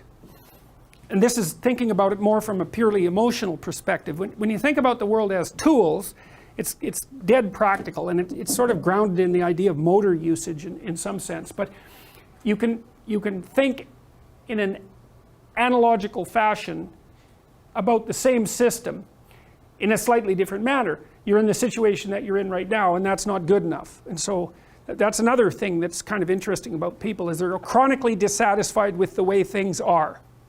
Well, that's okay, because you wouldn't be motivated to move forward if you weren't chronically dissatisfied with the way that things are. But it's kind of annoying, you know, because you might think, well, why aren't you just happy with what you have? And the answer to that is generally, because I don't know if it's going to last. And so that's part of it. And the other is, well, if the situation shifted a bit, maybe I'd have more options. And some of that would be, it would last longer. It'd be more stable. It'd be more promising. And so you can say, well, you should be satisfied with what you have. But it's kind of really a stupid thing in some sense to tell human beings, because no matter what you have, it isn't going to solve your fundamental problem. So the problem isn't going away, and you can't just fool yourself into saying, well, what I have is great. You could say, I could have a hell of a lot less, and that would be bad, and most people have a lot less than me, and I should be grateful for what I have. That's fine, that's perfectly reasonable. But you're stuck in this, you're stuck with this chronic sense of unfinished business, and the reason for that is, well, you're permanently vulnerable, so how else would you, how could it be otherwise? And even if you've got your problem solved, then there's 3 or 4 people in your family that by no means have got their problem solved. So the problem of problems never goes away. That's an existential, that's a good thing to know existentially too, because it helps you calibrate your life properly. Because you might be thinking, well, if I just got everything together, you know, I'd hit some plateau of satiation and stability, and then I would just be there. It's like, no, that's never going to happen. It's never going to happen. So you might as well just forget about that. What you can, it's a Sisyphus issue, you know, the guy who pushes the rock up the road and up the hill and it rolls back down. I think it was Nietzsche who said we must presume Sisyphus to be happy, something like that. Well, maybe you want to push a damn rock up a hill, you know, it's going to roll down again. It's like, what are you going to do, just sit there by the rock? It's okay to be active, even if the problem you're trying to solve is not fundamentally solvable. That doesn't mean it isn't worth trying to solve. So, although people can despair about it, and it's not surprising. Okay, so another way that I should have really said, instead of predicted outcome here, this is like an old model. This would be a model that I derived from work that was done at least initially in the 60s, or even in the 40s. And that still underlies the thinking of, I would say, the vast majority of psychologists. It isn't that you're predicting outcomes and failing. It's not that. It's that you desire outcomes, and sometimes you get an undesirable outcome. And it's really important to get that distinction correct, because if you're thinking about expectation, it's just a cold cognitive model. It's like a rational model. I know the world. I understand its relationships. I can predict what's going to happen next. And that's what I'm trying to do, is predict it. It's like, no, you're not. You're not trying to predict it. You're trying to get what you want from it. And there's a prediction element to that, which is, well, you know, I'm going to pick that up, so that's a prediction. And that worked, verifying my prediction. But what's missing there is I want to pick that up. And you can't throw that out of the equation, because as soon as you throw motivation out of the equation, then you're stuck with the mystery of perception, right? So how do you organize your perceptions unless you want something? Well, you can't. So you don't get to get rid of the want and just substitute cold expectation. It's a sleight of hand. And the cognitive behaviorists do that They almost always do that. That's how they, well, it's not like a conspiracy or anything. It's perfectly reasonable to have a simplified model for the way that people act. But you don't want to throw motivation and emotion out of the equation, because obviously there's, or embodiment, they're so important.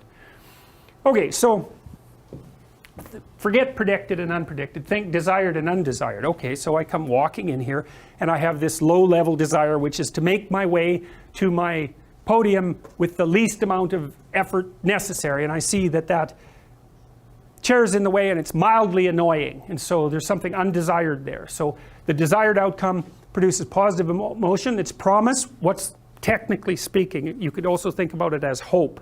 It's related to the attainment of a goal. It indicates the potential attainment of a goal. That's what hope is, or what promise is. Hope is, I can probably attain this goal. Promise is, if something is promising, it indicates to you that you can probably attain the goal. Or if someone makes a promise to you, then they're telling you that they're going to facilitate movement towards a goal. And so that's the emotional level that the dopaminergic system works on. Again, it's promise or hope, or technically it's called incentive reward. That's the technical term. But it's the indication that something good is going to happen. Well, so when I see a clear pathway, then I know I can make my goal pretty efficiently, and so it's going to produce just a, well, it's going to produce enough positive emotion to make me walk forward. That's the right amount. So, and so it's interesting. So you can actually use this when you're thinking about room design or house design. It's like, so you're in a room, you think, well, what am I going to use this room for? It's like, okay, you sort that out. Well, then you want to make the pathways to that use as clear and pristine as possible, unless you want to put in some interesting variation just for, you know, decoration. But fundamentally what you're trying to do is to set up the environment so that it facilitates the actions you intend to pursue there. If you go into your room and it's all covered with stacks of paper and they're all messy, you know, and you know, the bed isn't made and there's rubbish everywhere, by your definition of rubbish, then what you're doing basically is walking into a room of snakes. And it's the same system that's responding to all of those undone things that would respond to snakes. You know, not like a cobra that's right beside you, but it's the same damn circuitry. It's the circuitry that responds to chaos. It's the circuitry that responds to the dragon of chaos that makes you uncomfortable in a room like that.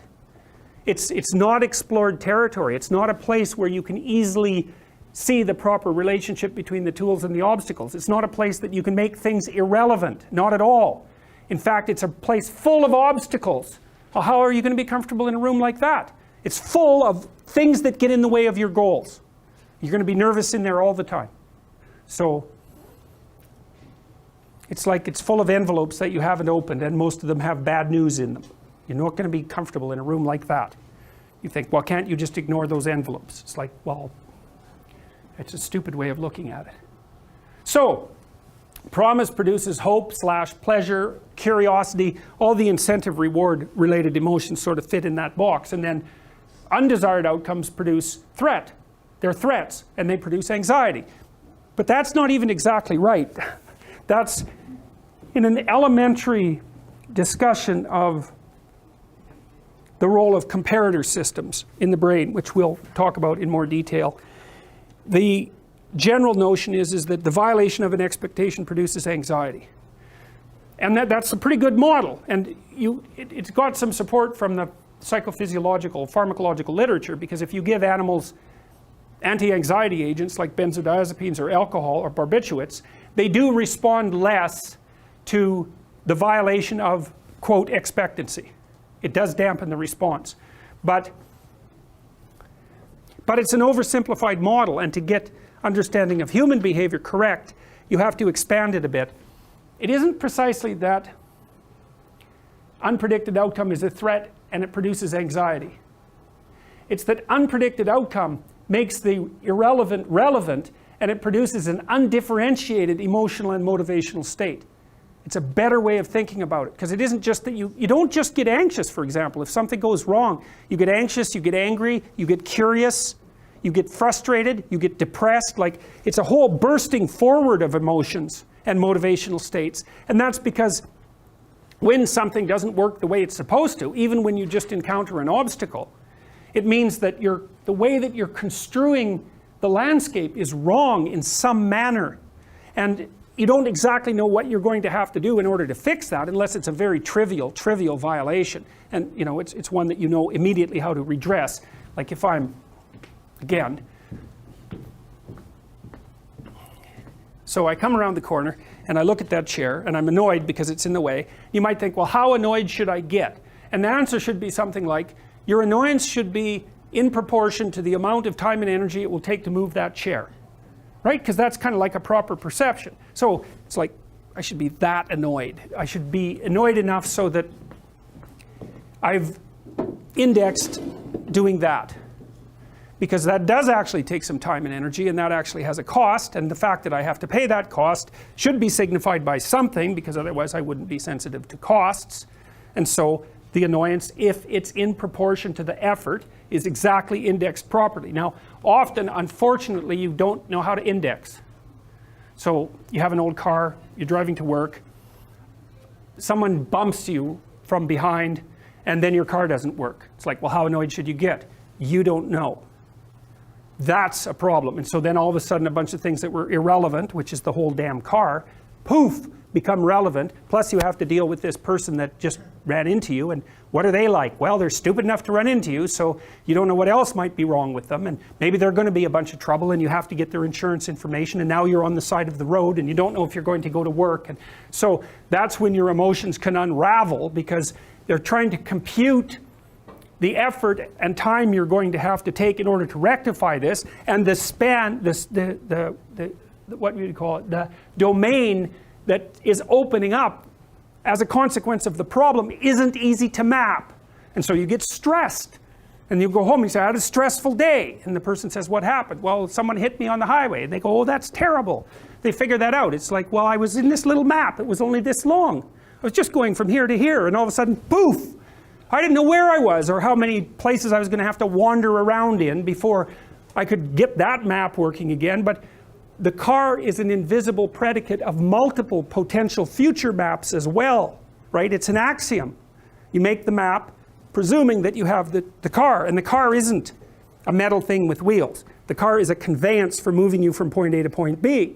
And the fact that you have all these maps of moving from point A to B that are predicated on that conveyance means that when it turns into a car instead of a conveyance, poof, all those maps become extremely complicated as well.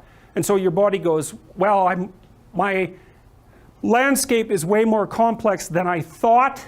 Up goes the heart rate, up goes the cortisol, all of that, right? And you're more paralyzed. And you can, like if you're a neurotic person, let's say, something like that can just paralyze you. You're done. You have to phone someone for emergency help, which means you're in a map that you cannot put your map back together. You have to call on outside help in order to do it. So, and you might not even know how to do that. Okay, so that's another way. Now, here's another way of thinking about it. You want to stay inside this little map because it's working. You want to get from point A to point B, and this is good. This indicates that you are moving forward. That's the first thing it indicates. And the second thing it indicates, which is even more important, and you'll never hear this from behavioral psychologists, is that your map is correct. So every time you move a little bit forward and something that you want happens, it says, oh, the game I'm playing is the right game. And so not only does the reward indicate progress, it indicates that the frame within which progress is being calculated is the right frame. And that's good because it's the frame that makes things irrelevant. And you want them to stay irrelevant. So if you don't move forward and you start to question the frame, that's way worse than merely not moving forward. You get a bad exam grade. What do you think? What the hell am I doing in university anyways? It's like, probably that's not the first place you should go with that piece of information. And you think, well, why? Why is that worse? Well, as far as I can tell, your map of you as a university student is a comprehensive representation. It tells you what you should do every day. It kind of tells you where you're going in the future. And if something emerges as an anomaly, you get a worse grade than you expected. And you blow that whole map, it's like, okay, what have you been doing for the last 4 years? What kind of high school student were you? How clueless are you about how you're arranging your future? What's your identity going to be if you're not going to be a student? Where are you going to end up in 5 years? It's like, so it's like that little grade, that bad grade is like a portal through which snakes can crawl. And that's exactly how you respond to it, especially if you open the door too much. Well, maybe this means that I shouldn't be in university. Well, one of the rules is you want to constrain the anomalous event to the minimal necessary domain. It's really, really important. You want to do that when you're arguing with your partner, which you'll do all the time. We have an argument. Well, I should never have married you. It's like, no, that's not the first response. That's a bad response. Or here's a really good one. You've always done that sort of thing. And you always will. It's like, oh, good, great. It's like the only answer to that is to hit someone. Because like you're done, right? You're like that. You've always been like that. There isn't a chance that you can be repaired, and none of it is acceptable. It's like the person's going to fight with you right away, because what else are they going to do? So what you want to do is you want to minimize. It isn't rationalization. You want to say, okay, this person did something that disrupted our joint map. Okay, what's the smallest possible thing they could do to put it back together? And you have to know. Well, we need to make a plan so you don't do it again. Or we need to have a discussion so that you know that it wasn't a good thing to do. But I'm not going to go after your whole character. I'm going to say, when I come home and you're watching TV, just come to the door and say hello. Not, don't you love me, or something like that. It's like, no, you just have to walk to the door and like give me a hug or something, and then that's good enough. And so then the other person might be able to tolerate that much corrective information, maybe, if you're kind of nice about it, and you also understand that they're probably going to have something equally horrible to say about you in the next 15 minutes, because you're going to do something stupid. So you don't want to open the door so that every possible snake comes crawling through, because that's a pathway to depression. And you actually see that happening in depressed people, is that every small event produces a cascade through their entire value system, and they end up saying, well, that's just another reason that I should jump off a bridge. And they really see it that way. It's really awful, because they've got no defenses. It's like, well, I didn't do so well in this course. It's like I'm going to get a bad mark in the exam. I'm going to get a bad mark in the course. That's going to screw up my ability to finish my degree. I'm never going to get into the field of my choice. It's just another piece of indication that I'm useless and that life isn't worthwhile. Bang, I'm going to jump off a bridge. And if you're really depressed, it's like each of those things hits you with the certainty of truth. It's really not good. And so you want to be careful. You want to be careful about walking down that pathway when you make a mistake. You think, okay, what's the narrowest framework of interpretation within which I can understand this that will require minimal behavioral change to decrease the probability that it will happen again? It's mental hygiene, fundamentally. Yes? When you say that these frames are scalable, yeah, there's multiple at the same time? We'll get to that. We'll get to that. That is the next question. It's because they don't exist in isolation. So, and that's another thing frequently when you hear behavioral accounts of cognitive processes, they generally only focus on as if it's an isolated thing. It's not. It's scalable. It's scalable a bunch of ways. It's scalable temporally, because what you do now is associated with what you'll do tomorrow, and that with what you'll do next week, and so forth. So it has to be scalable temporally. And it's also scalable socially, right? So it has an effect on you, that has an effect on your family, that has an effect on the community, and so forth. And so you don't want to it's very difficult to think through the effect of your action on all those scaling levels simultaneously, but you have mechanisms that allow you to do that. And see, I think that the sense of, let's assume that you're not lying to yourself constantly, so your head isn't full of chaos and garbage, and you have reasonable relationships with people in the world. I think that, and this is leaping way ahead, I think that your sense of meaningful engagement with what you're doing is the psychophysiological marker that you're acting in a way that takes all of the stacked representations into account simultaneously. Because you're trying to figure out where you are. And you might think, well, that means where I am in this room. But look, this room is not a simple thing, right? It's nested. It's a subset of the university. That's a subset of society. It's a subset of your life. The room is a complicated thing. And you need to figure out where you should be in the room. And you can't do that surely with perception, because all you see is me and some of the wall, right? You got this little narrow portal. And so you can't really rely on your perceptions to orient you. But you do orient yourself, and I think what you do is it's engagement. It's like, does this seem meaningful and deep and engaging? Yes. Then it's an indication that it's serving multiple masters simultaneously. So both, maybe both socially and also temporally. And so I think the sense of meaning is actually an instinct that orients people in time and space. It's not an epiphenomena. It's the most fundamental form of perception. And that's the only optimistic thought that I've ever been able to derive from psychology, is that that actually could be true. It could be that the sense of meaning is an orienting reflex. And that would be wonderful if it was true, because it would make it real, you know. And it's one of the, you know, one of the devastating elements of nihilism is something like, well, who the hell cares what you're doing? What difference is it going to make in a million years? It's like your sense of meaning is just an illusion. You know, you're a limited creature in a limited place, and nothing you do really matters. It's like, that's a powerful argument, especially if you're an objective materialist and a reductionist. It's a killer argument, but it looks to me like it's wrong. It's actually wrong, because meaning looks to me like it's an actual phenomenon. It does say that you're positioned properly between chaos and order, or something like that. It's real. So, well, so we'll see. We're going to develop that argument, because if it's real, you want to know that, because it gives you something to stand on. You know, maybe it's as real as pain, but it's not pain. It's something positive, and you need something positive that you can rely on. All right, so we're concentrating now on the unpredicted outcome, or the undesired outcome, because we said, well, that's like a portal, right? It's a portal through which doubt can pour, and it's the thing that makes the irrelevant relevant again. And so that's why I use this little diagram. It's like, that's a fear face, roughly speaking. And I put all those stripes on it to indicate that it's not just fear, it's preparation for all sorts of different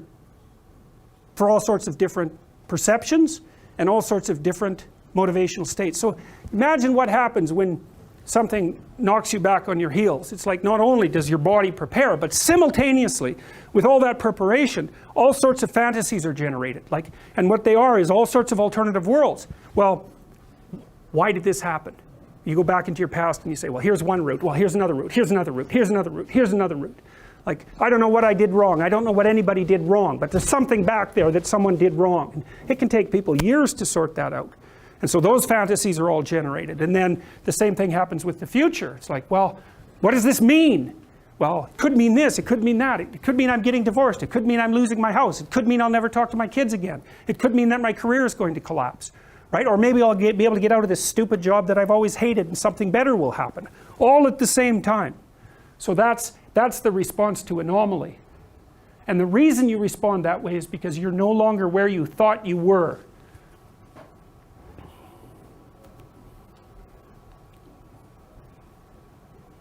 Okay, so there's a simple way of looking at it. So what does an unpredicted or anomalous event mean? And I think this is maybe the most important thing, the most important theme of the entire class might be, what does an unpredicted or undesired outcome mean? The only thing that would be equally important is, what should you do about it? But we'll start with what it means. And the answer is, well, you don't know what it means. It could mean anything. And that's a strange category, right? The category of anomalous events contains indefinite possibility. So what the hell do you do about that?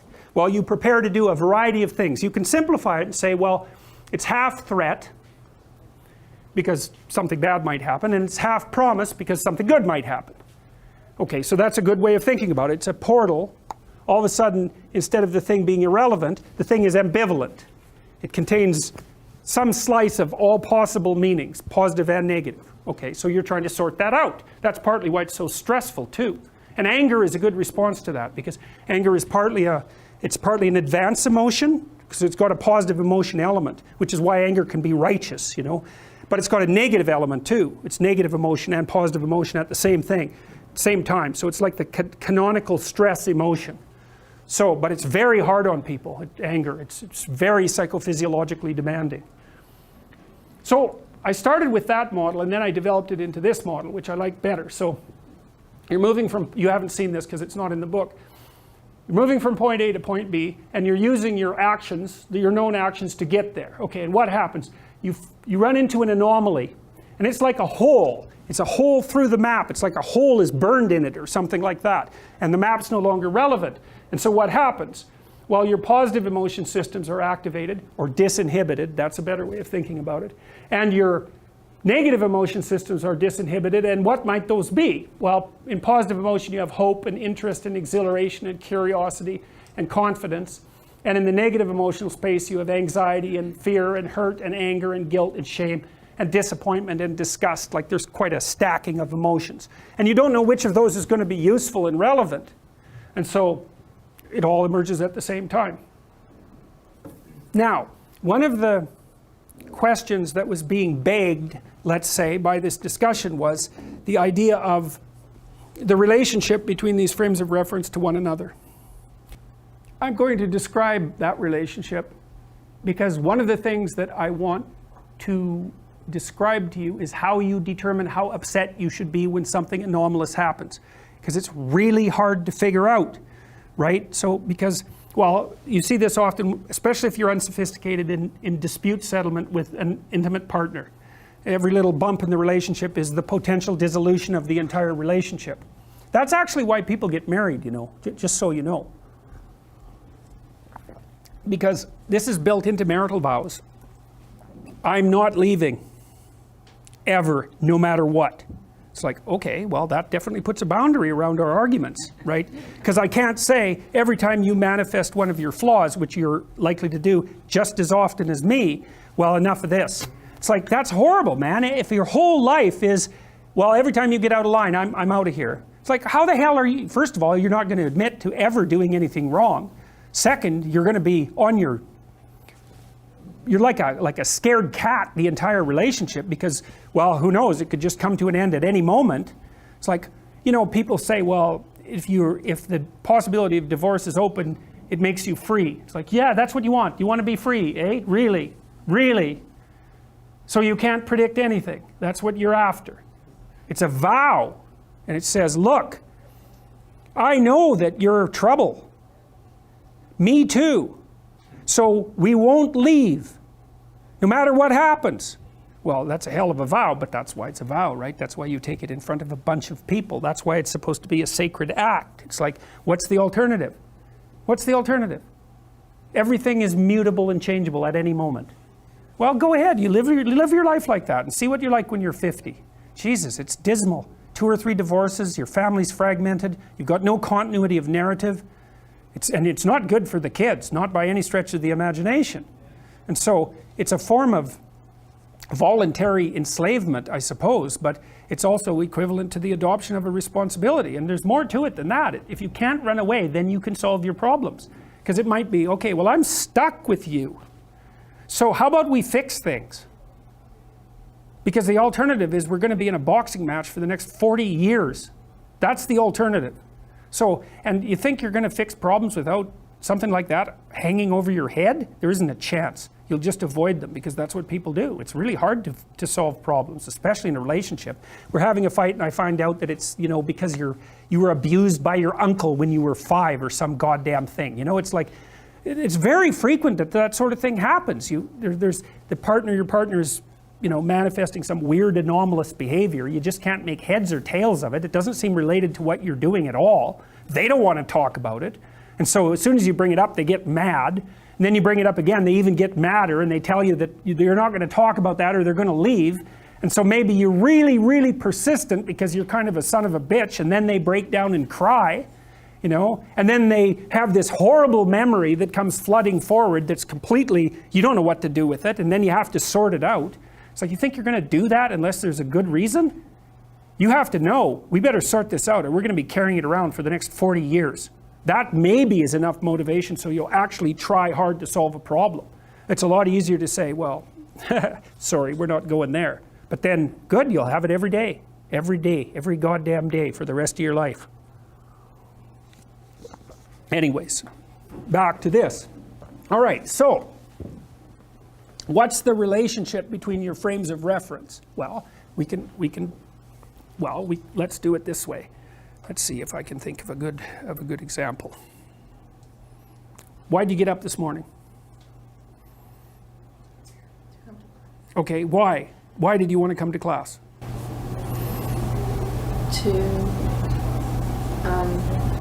This class? Yes. Okay, so why do you want to come? This is a serious question. Why did you want to come to class? To get the knowledge that is going to be that is something I'm going to be tested on. Okay. Is there any reason other than the testing that you came to class?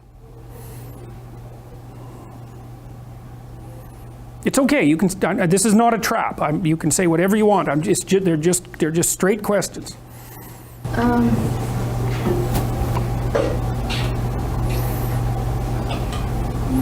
Okay, so let's say no for the time being, or not for reasons that you can immediately bring to mind. Okay, why does the test matter? For the degree. Okay, why do you care about the degree? To get a job. Okay, whose decision was it that you took the degree that you're taking?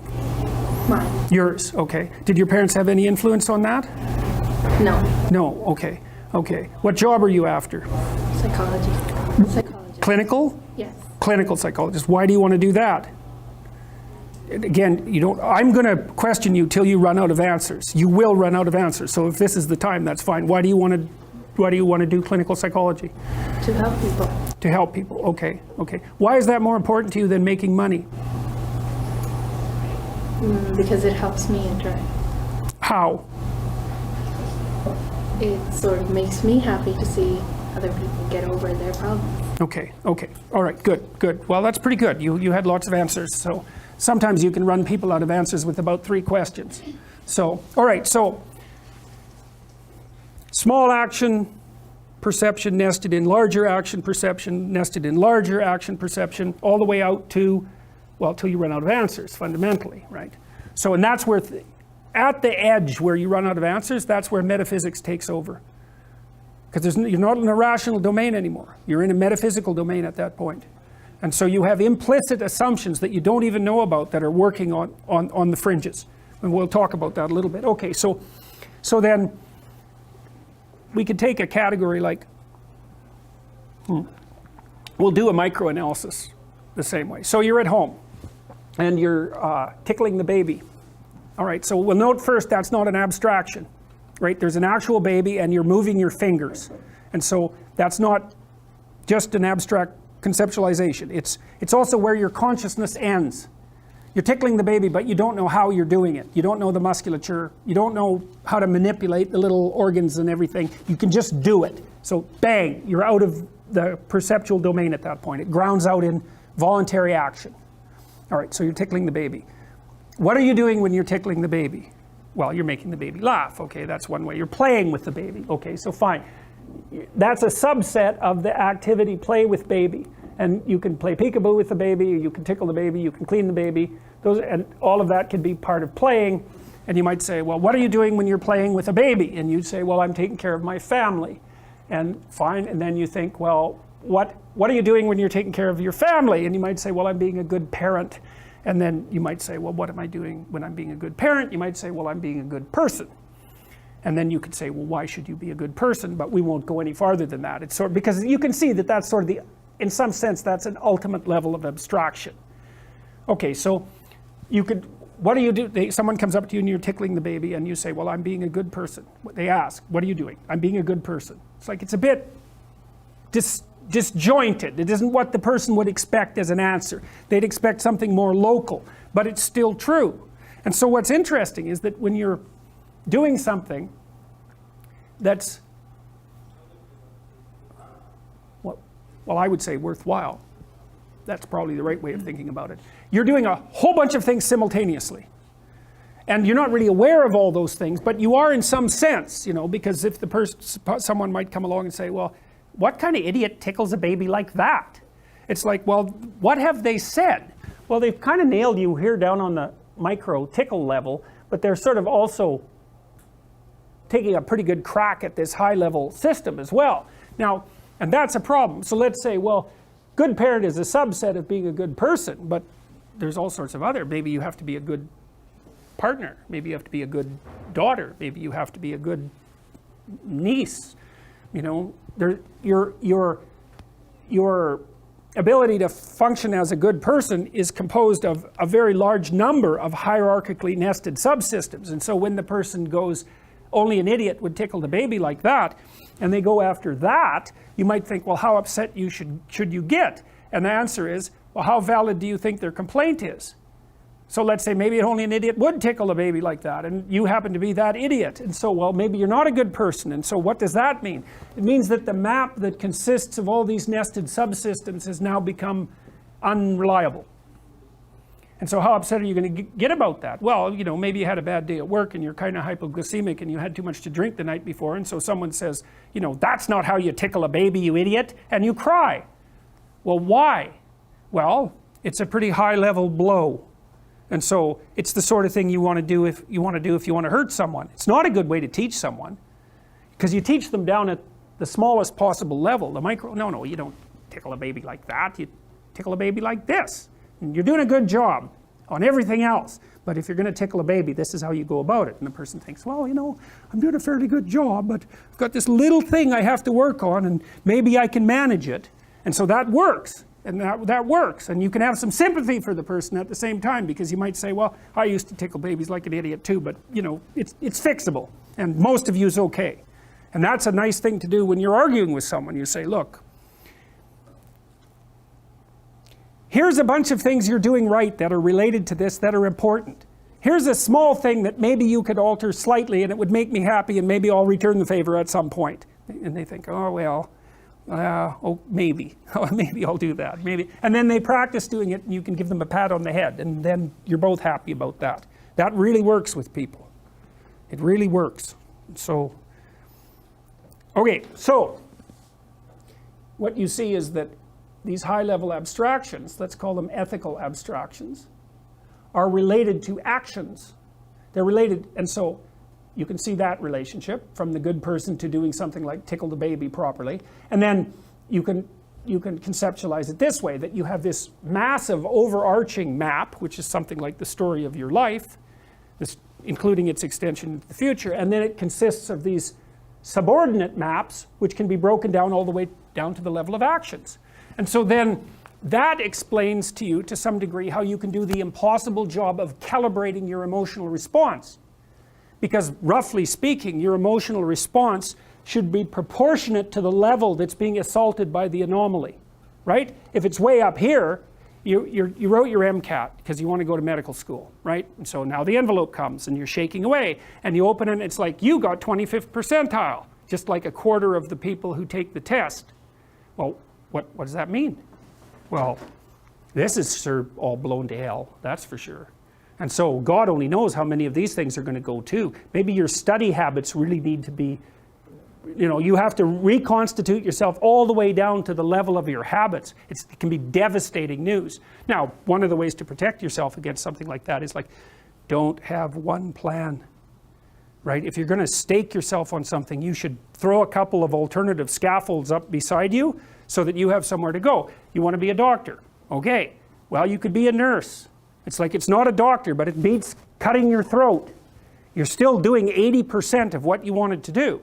So you want to think about this during your whole life, man. If you're going to take a high risk, you want to scaffold yourself in other areas so that if it fails, the bottom doesn't drop out and you die. And it's also very much worth thinking about with regards to setting up your life in general. It's like, if you concentrate solely on your career, you can get a long way in your career. And I would say that that's a strategy that a minority of men preferentially do. That's all they do. They work like 70, 80 hours a week. They go flat out on their career. They're staking everything on the small probability of exceptional status in a narrow domain. But it's hard on them. They don't have a life. It's very difficult for them to have a family. They don't know how to take any leisure activity. Like, they get very one-dimensional. Now, it may be that unidimensionality is the price you have to pay to be exceptional at one thing, right? Because if you're going to be something like a genius-level mathematician, and you want to do that or a scientist, say, it's like you're in your lab all the time, you're working 70 hours a week or 80 hours a week, you're smart, you're dedicated, you're unidimensional, and that's how you get to beat all the other people who are doing that. It's the only way. But the problem is you don't get a life. Now, if you love being a scientist and you have that kind of focus of mind, well, first of all, you're a rare person, and second, you're going to pay for it. But fine, more power to you. But it's a risky business to do that. You sacrifice a lot for it. You know, and I would say most often, if you're speaking about having a healthy life, that isn't what you do. You spread yourself out more. So, you know, you have a family, you have some things that you do outside of work that are meaningful to you and useful. You have a network of friends. Well, those 3 things alone, or 4 things alone, are plenty to keep you well oriented. And then if one of those things collapses, you know, everything doesn't go. Now, the price you pay for that is the more you strive to optimize that balance, the less likely you are to be fantastically successful at any single one of them. But you might have a very, you know, if you consider your life as a whole, that might be a winning strategy. One of the things Carl Jung said, I really liked this. He thought that men went after perfection and women went after wholeness. So they're different value, they're different, there's something different at the top of the value hierarchy. So perfection would be stake it all on one thing and look for radical success. Not that all men do that, because they don't, but we're talking about extremes, at least with regards to the men that do that. The wholeness idea is more like, well, it's like I want one thing in my life to be 150%, or I want 5 things in my life to be 80%. Well, there's a lot more richness in a life where you have 5 things operating at 80%, but you're not operating at any of them at 150%. So, and I really believe this because I've watched men and women go through their careers now for a long period of time. And one of the things that, there's lots of things that produce this. But one of the things that I've noticed is that mostly women in their 30s bail out of unidimensional careers. They won't do them. They won't put in the 80 hours a week that they would have to put in order to dominate that particular area. And it isn't, the reason that they won't do it is because they decide it's not worth it. And no wonder, because why would that be worth it? You have to ask yourself that. It's like, well, you want to be an outstanding scientist. It's like, okay, really, that's what you want, because that means that's what you do. Because you're competing with other people, you know, they're smart, they're hardworking, and if you want to be at the top, you have to be smarter and work harder than any of them. And working hard means working long hours. I mean, it also means working diligently, but in the final analysis, it's also an additive issue. If I'm smart and hardworking and I can crank out for 70 hours a week, and you do it for 30, it's like, in 2 years, I'm so far ahead of you, you will never, ever catch up. So, anyways. And I think maybe part of the reason too that women are oriented that way more than men, I think there's 2 reasons. One is socioeconomic status does not make women more attractive on the mating market, but it does make men more attractive. And the second is women's time frame is compressed, right? Because guys can always say, well, I'll have kids later. And they can say that till they're like 80. Whereas women, it's like, no way, man, you got to get it together by the time you're, let's say 40, but really probably by 35, but definitely by 40, because otherwise it ain't happening. And that's bloody dreadful. Like, the most unhappy people you ever see, no. No. One of the common routes to extreme unhappiness is to want children and not have them. I wouldn't recommend that. You know, you see couples who are in their 30s. 1 couple in 3 over the age of 30 has fertility problems. That's defined as inability to conceive after 1 year of trying. 1 in 3. So it's worth thinking about, because people are very, very unhappy if they want to have kids and then they can't. Man, you're in the medical mill for 10 years if that's what happens to you. So, okay, so anyways, back to this. I think what I'll do, what time is it?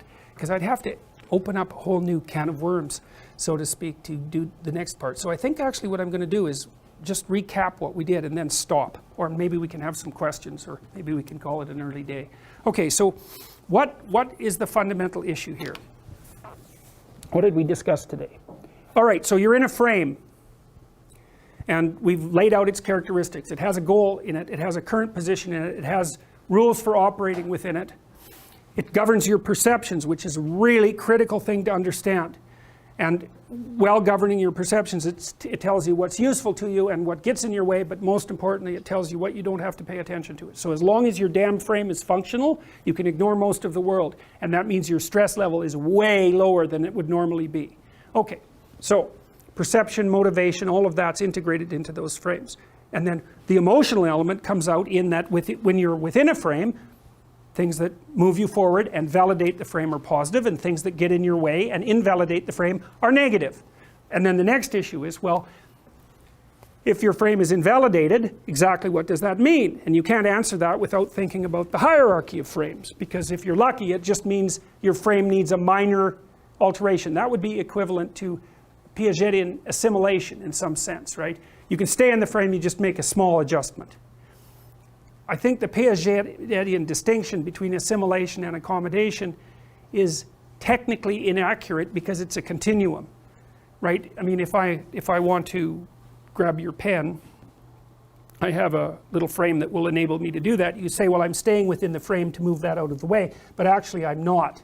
What I'm doing is I'm doing a small micro revolution in the frame, moving that to pick that up. And so I think accommodation, there's no hard distinction between assimilation and accommodation. It's a continuum. So you'd say, well, if the top end of your map gets blown out, that requires accommodation. And if it's just a little micro change at the bottom, that's assimilation. But there's no real difference between this except for scale. And there's kind of a continual scale, not an absolute dichotomy. So, okay, so anyways, back to the emotion. Something happens and it isn't what you wanted. What does that mean? Well, it could mean anything. What you do is you start trying to micro adjust the frame at the highest level of resolution, but then you might find that you can't do that, so you have to jump up to the next one. You have to jump up to the next one. You have to jump up to the next one. And each time you do that, the psychophysiological cost increases. So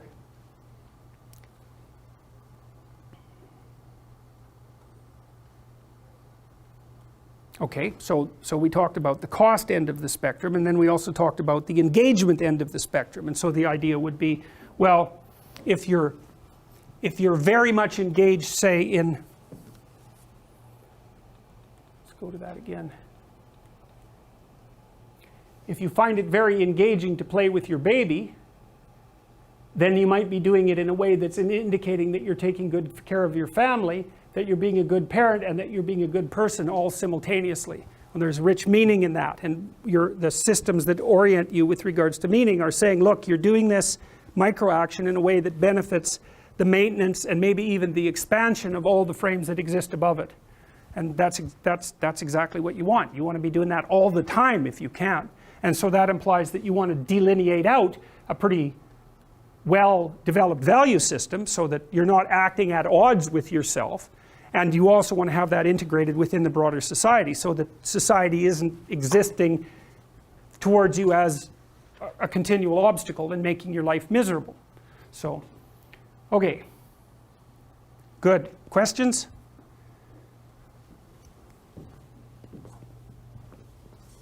Any of that not make sense, or do you have any objections to it?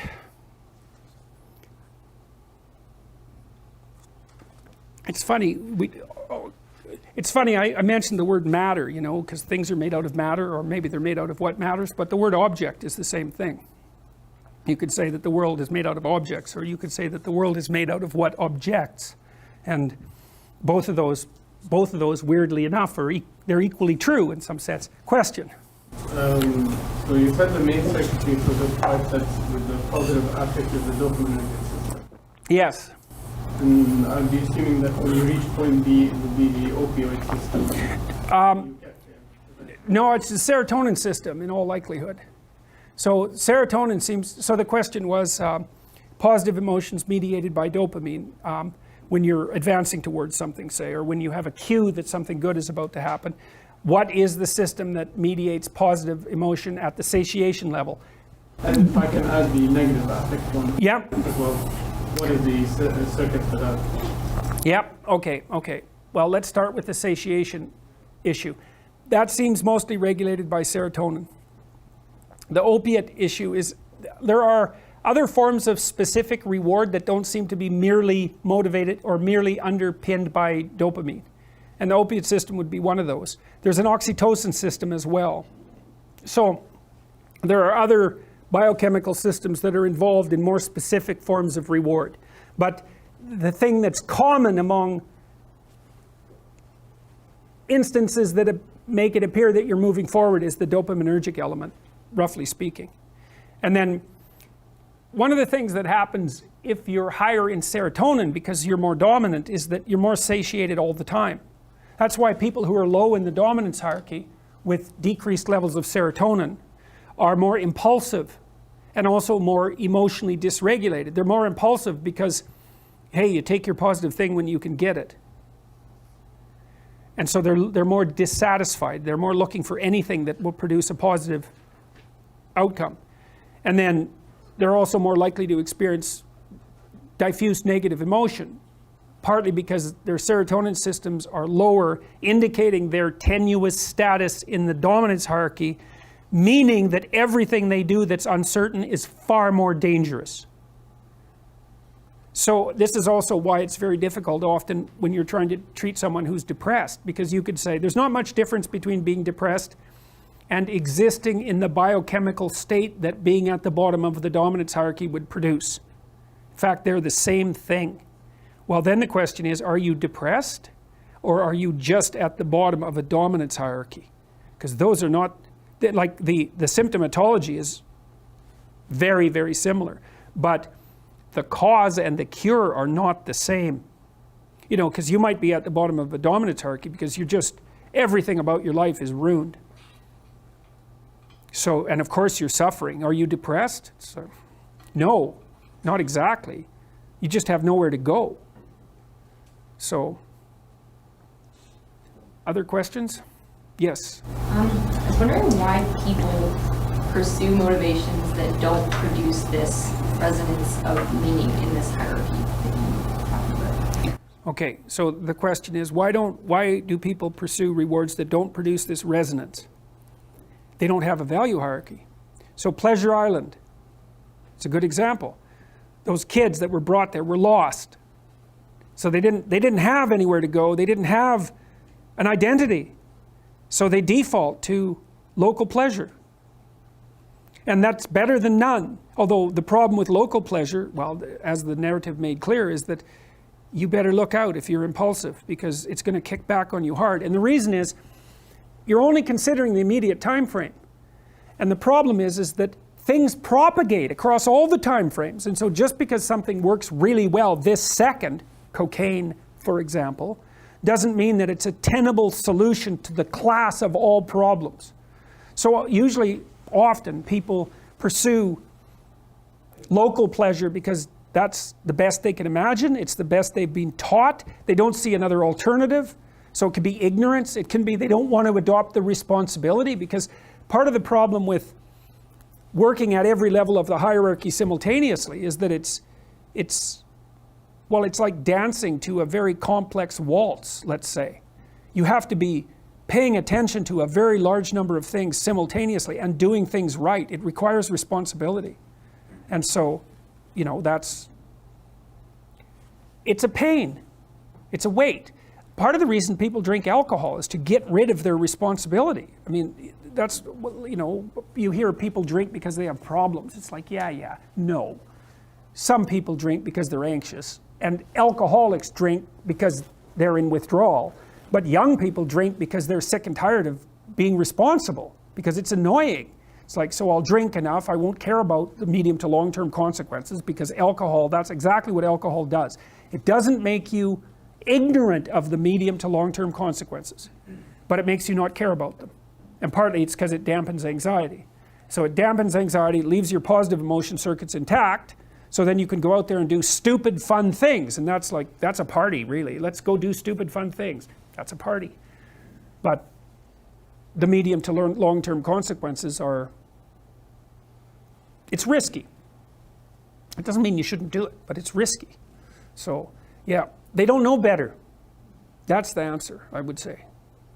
So, yes? I can't fully, when you're talking about responsibility, it seems like that bounds a person to a certain frame. And That's why conservatives and liberals don't get along. Because conservatives do bind themselves to a particular frame. They're conscientious and low in openness. And the liberals say, doesn't that just bind you to a particular frame? And it's like, yeah, it does. And that's a problem. So, yes. but in terms of being aware of the multiple levels, it takes, within a frame, it takes a certain amount of tolerance of the unbearable present for that to reach the edge of that frame to force a person to see a different frame. Is that something that makes sense? Yes, and that's actually where I stopped today. Because that's exactly right. So it's good because both the questions you asked indicated that you're sort of at the next step in the logic process. Because you asked about the relationship between these frames with in relationship to one another, and that is the next issue. It's like there's something about responsibility and individuality that I'm curious about. Like responsibility implies a connection to other people. Okay, well, one of the things we are going to talk about in the class is how you address the problem that you just described, which is that. This is the Peter Pan story, roughly speaking. Peter Pan is this magical boy. Pan is the god of everything, roughly speaking, right? And so it's not an accident that he has the name Pan. And he's the boy that won't grow up. And he's magical. Well, that's because children are magical. They can be anything. They're nothing but potential. And Peter Pan doesn't want to give that up. Why? Well, he's got some adults around him, but the main adult is Captain Hook. Well, who the hell wants to grow up to be Captain Hook? First of all, you've got a hook. Second, you're a tyrant. And third, you're chased by the dragon of chaos with a clock in its stomach, right? The crocodile. It's already got a piece of you. Well, that's what happens when you get older. Time has already got a piece of you. And eventually, it's got a taste for you. And eventually, it's going to eat you. And so Hook is so traumatized by that he can't help but be a tyrant. And then Peter Pan looks at traumatized Hook and says, well, no, I'm not sacrificing my childhood for that. So that's fine, except he ends up king of the Lost Boys. In Neverland, well, Neverland doesn't exist, and who the hell wants to be king of the Lost Boys? And he also sacrifices the possibility that he'll have a real relationship with a woman, because that's Wendy, right? And she's kind of conservative, middle-class, London-dwelling girl. She wants to grow up and have kids and have a life. She accepts her mortality. She accepts her maturity. Peter Pan has to content himself with Tinkerbell. She doesn't even exist. She's like the fairy of porn. She doesn't exist. She's the substitute for the real thing. And so, but the dichotomy that you're talking about is very tricky because there's a sacrificial element in maturation, right? You have to sacrifice the pluripotentiality of childhood for the actuality of a frame. And the question is, well, why would you do that? Well, one reason is it happens to you whether you do it or not. You can either choose your damn limitation, or you can let it take you unaware when you're 30, or even worse, when you're 40. And then that is not a happy day. And I see people like this, and I think it's more and more common in our culture because people can put off maturity without suffering an immediate penalty. But all that happens is the penalty accrues. And then when it finally hits, it just wallops you. Because when you're 25, you can be an idiot. It's no problem. Even when you're out in a job search, it's like, well, you don't have any experience and you're kind of clueless. It's, yeah, you're young. It's no problem. That's what young people are like, but they're full of potential. Okay, well, now you're the same person at 30. It's like people aren't so thrilled about you at that point. It's like, what the hell have you been doing for the last 10 years? Well, I'm just as clueless as I was when I was 22. It's, yeah, but you're not 22. You're an old infant, right? And that's an ugly thing, an old infant. So part of the reason you choose your damn sacrifice, because the sacrifice is inevitable, but at least you get to choose it. And then there's something that's even more complex than that in some sense, is that the problem with being a child is that all you are is potential, and it's really low resolution. You could be anything, but you're not anything. So then you go and you adopt an apprenticeship, roughly speaking, and then you become something. And when you're something, that makes the world open up to you again. Like if you're a really good plumber, then you end up being far more than a plumber, right? You end up being a good employer. Not that plumbers, I'm not putting plumbers down. It's like more power to plumbers. They've saved more lives than doctors.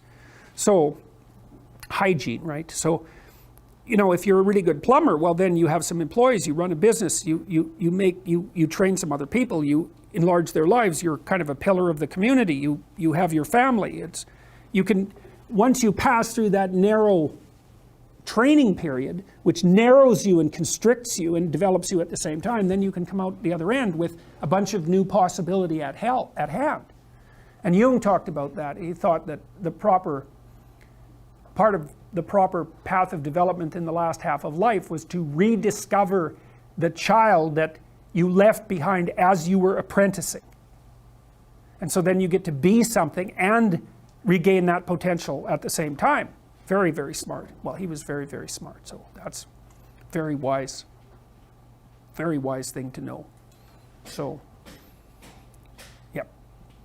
Sacrifice. And we'll talk more about that too. You get to pick your damn sacrifice. That's all. You don't get to not make one. So you're sacrificial whether you want to be or not. That's a good thing to know as well.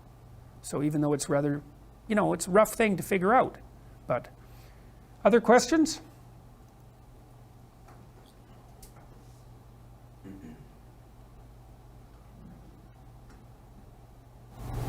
I have one if no one else. Okay.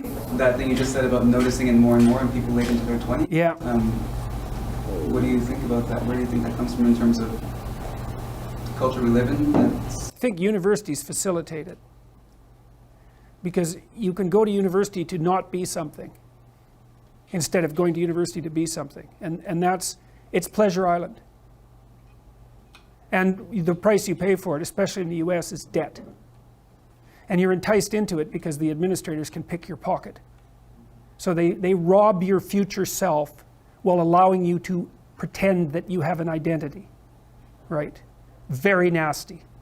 And you can't declare bankruptcy with your student loans in the US. It's indentured servitude. And it's precisely Pleasure Island. It's exactly that. And so tuition fees have shot way out of control. And part of the reason that universities don't make more demands on their students and let them get away with all the things they let them get away with is because they're basically, why the hell would you chase them out? They're $100,000 or more. So they can do whatever they want as long as you get to sell them to the salt mines. Right. So, and you know, it's not the only reason, because the other thing that's happened is that the rate of technological transformation is so fast now, and the rate of turnover of things is that it is genuinely harder for people who are, say, 18 to 20. When I was a kid, roughly speaking, the kind of rough patch for life was probably 14 to 17, something like that. Now I think it's 18 to 25, something like that. And I think the reason for that is that all the jobs that the bloody hippies complained about being doomed to in the 1960s have now disappeared. Their problem was, oh my God, I'm going to go have to work for a corporation and get a salary for the rest of my life. You know, and then I'll just end up in it with a pension and that'll be my whole life. It's like, well, it seems like a lot better deal than an endless round of part-time Starbucks jobs.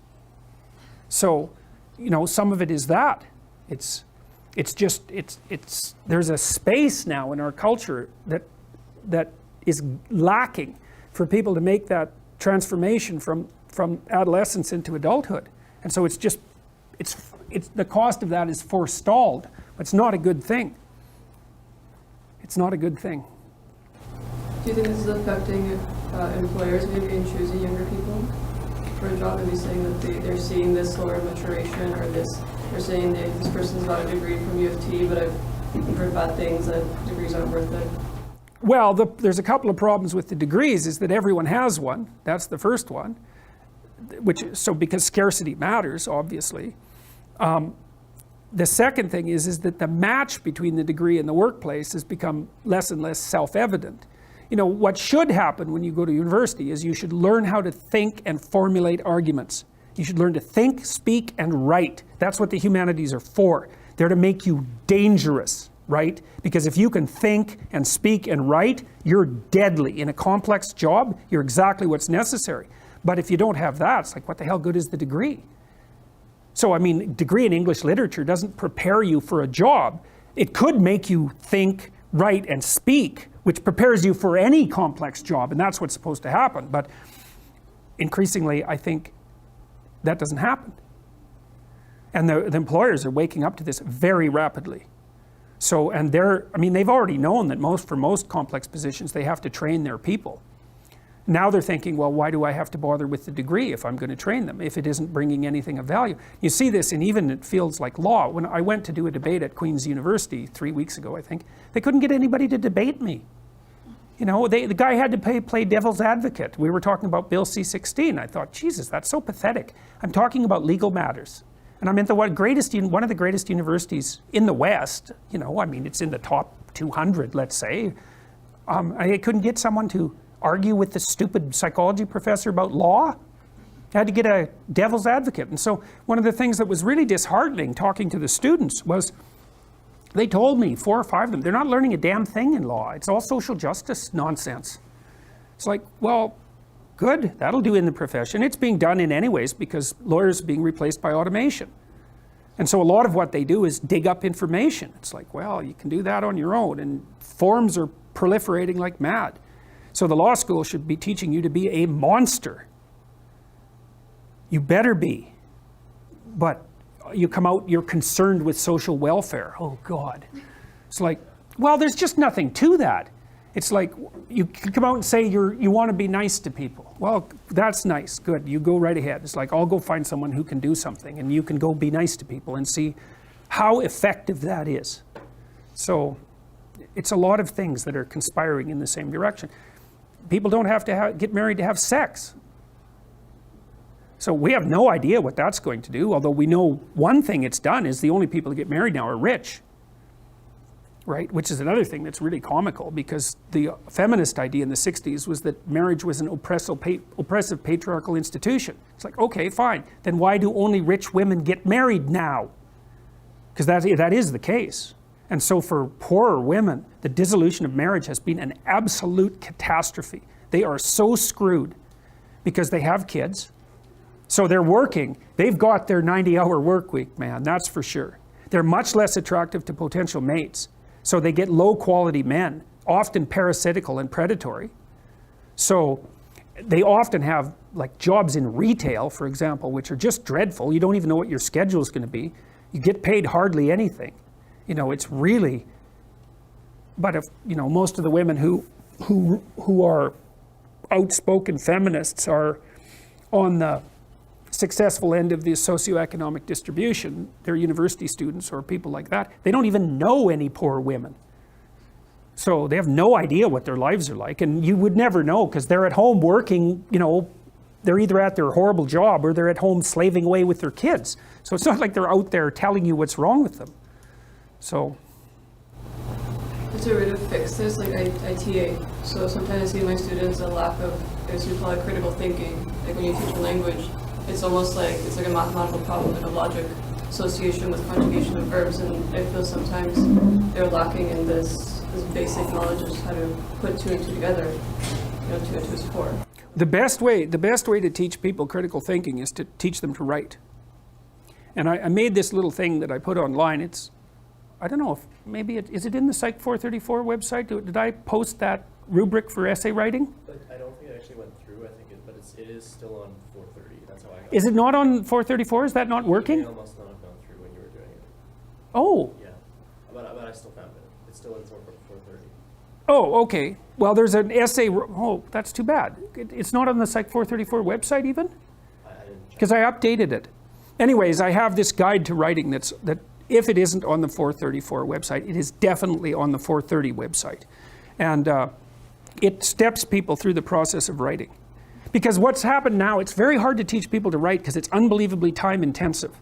And like marking a good essay, that's really easy. Check A. You did everything right. Marking a bad essay, oh my God. The words are wrong, the phrases are wrong, the sentences are wrong, they're not ordered right in the paragraphs aren't coherent, and the whole thing makes no sense. So trying to tell the person what they did wrong, it's like, well, you did everything wrong. Everything about this essay is wrong. Well, that's not helpful either. You have to find the few little things they did half right, and you have to teach them what they did wrong. It's really expensive. And so what I did with this rubric was try to address that from the production side instead of the grading side. But the best thing you can do is teach people to write, because there's no difference between that and thinking. And one of the things that just blows me away about universities is that no one ever tells students why they should write something. It's like, well, you have to do this assignment. Well, why are you writing? Well, you need the grade. It's like, no, you need to learn to think, because thinking makes you act effectively in the world. Thinking makes you win the battles you undertake, and those could be battles for good things. If you can think and speak and write, you are absolutely deadly. Nothing can get in your way. So that's why you learn to write. It's like, and I can't believe that people aren't just told that. It's like, it's the most powerful weapon you can possibly provide someone with. And I mean, I know lots of people who've been staggeringly successful and watched them throughout my life. I mean, those people, you don't want to have an argument with them. They'll just slash you into pieces. And not in a malevolent way. It's like, if you're going to make your point and they're going to make their point, you better have your points organized, because otherwise you're going to look like and be an absolute idiot. You are not going to get anywhere. And if you can formulate your arguments coherently and make a presentation, if you can speak to people, if you can lay out a proposal, God, people give you money, they give you opportunities, you have influence. That's what you're at university for. And so that's what you do. Is you're in English, right? In languages anyways. It's like, yeah, teach people to be articulate, because that's the most dangerous thing you can possibly be. So, and that's motivating if people know that. It's like, well, why are you learning to write? Because here's your sword, here's your M16, right? Here's your bulletproof vest. Like, you learn how to use them. But it's an endless mystery to me why that isn't made self-evident.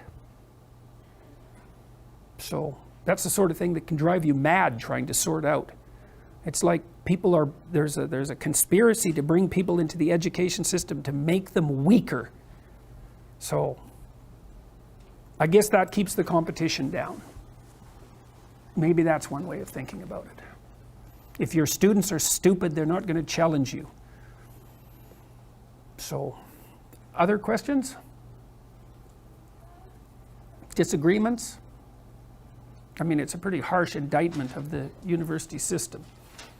When you were talking about marriage, you kind of made a point that if you stay, which is, of course, a really good point, you have more probabilities to get to a solution, right? Yeah. But that is also like, if it's also assumed that you will always get to a solution. Yes, true. Yes, yes. No, but a solution that will keep the marriage. True. Well, there used to be, before the divorce laws were really liberalized, you could sue for irreconcilable differences. And sometimes people do find themselves in that situation. It's like one person wants children and the other person doesn't. It's like, that's a tough one. It's a tough one to negotiate.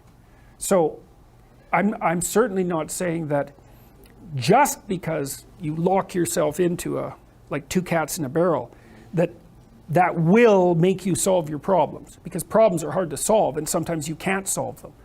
I was just pointing out what the cost of leaving the back door, open is, and it's a big cost.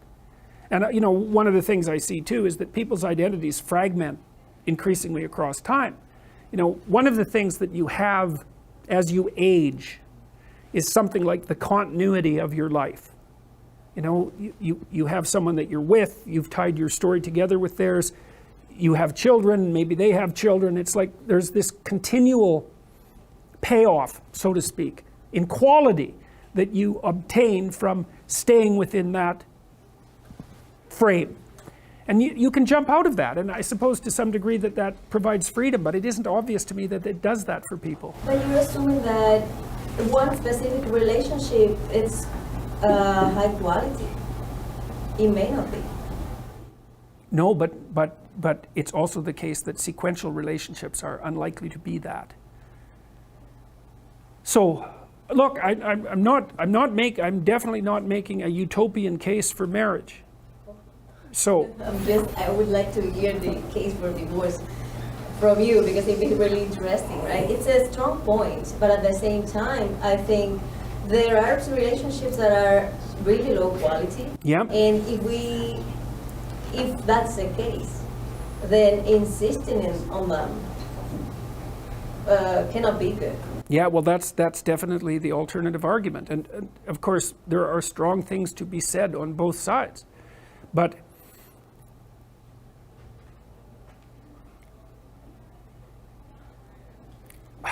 see, there's some additional problems with divorce that people don't really grasp when they're young. Like the idea that you can be divorced once you have children, that's kind of a stupid idea, because you can't. You can find a limited substitute for your initial freedom. But if you have kids and you try to get divorced, the probability that that's going to demolish your life is very, very high. First of all, it's incredibly expensive. So one or both of you is going to come out of that poor. And your market value has declined. Let's say you're the woman who takes the kids. Your market value has declined radically. You're going to be poorer. The man, he's just as screwed, because he is now an indentured servant, and there's no escape from it. So it's not so bad if you can negotiate a peaceful separation, and some people can, but lots of times if you have a terrible relationship, it's not like negotiating a peaceful separation is all that easy. But if you're at each other's throats, good luck to you. I think it's roughly equivalent to having non-fatal cancer. It is not pleasant. It's a 10-year process, 15-year process. It'll cost you $250,000, and it'll tear a big chunk out of your life. And also, it will really disrupt your relationship with your kids. And you know, you bring kids into a step-parent family, they do not do as well. Step-parents are not as good parents as biological parents, and the data on that is clear. Now, obviously, there are exceptions, because there are terrible biological parents, and there are wonderful step-parents. But if you look in aggregate, it's not that easy to care for children. You need everything you can binding you to them. And if they're someone else's children, mostly they get in the way of the person that you love, right? Well, let's say you have a child, I'll be right out. Let's say you have a child and I want to go out with you. Every second you spend with that child is the second you don't spend with me. And there's going to be a price for that. I'm not going to be happy about that. And if I have a child, you're going to feel exactly the same way. You might say, well, no, I love children. It's like, yeah, sure you do. I doubt it. You might love your child. And you know, it's pretty specific the way that people love children. So, and the rate of abuse for kids in step-parent families is way higher than it is in biological families. There's not even any comparison. So, anyways,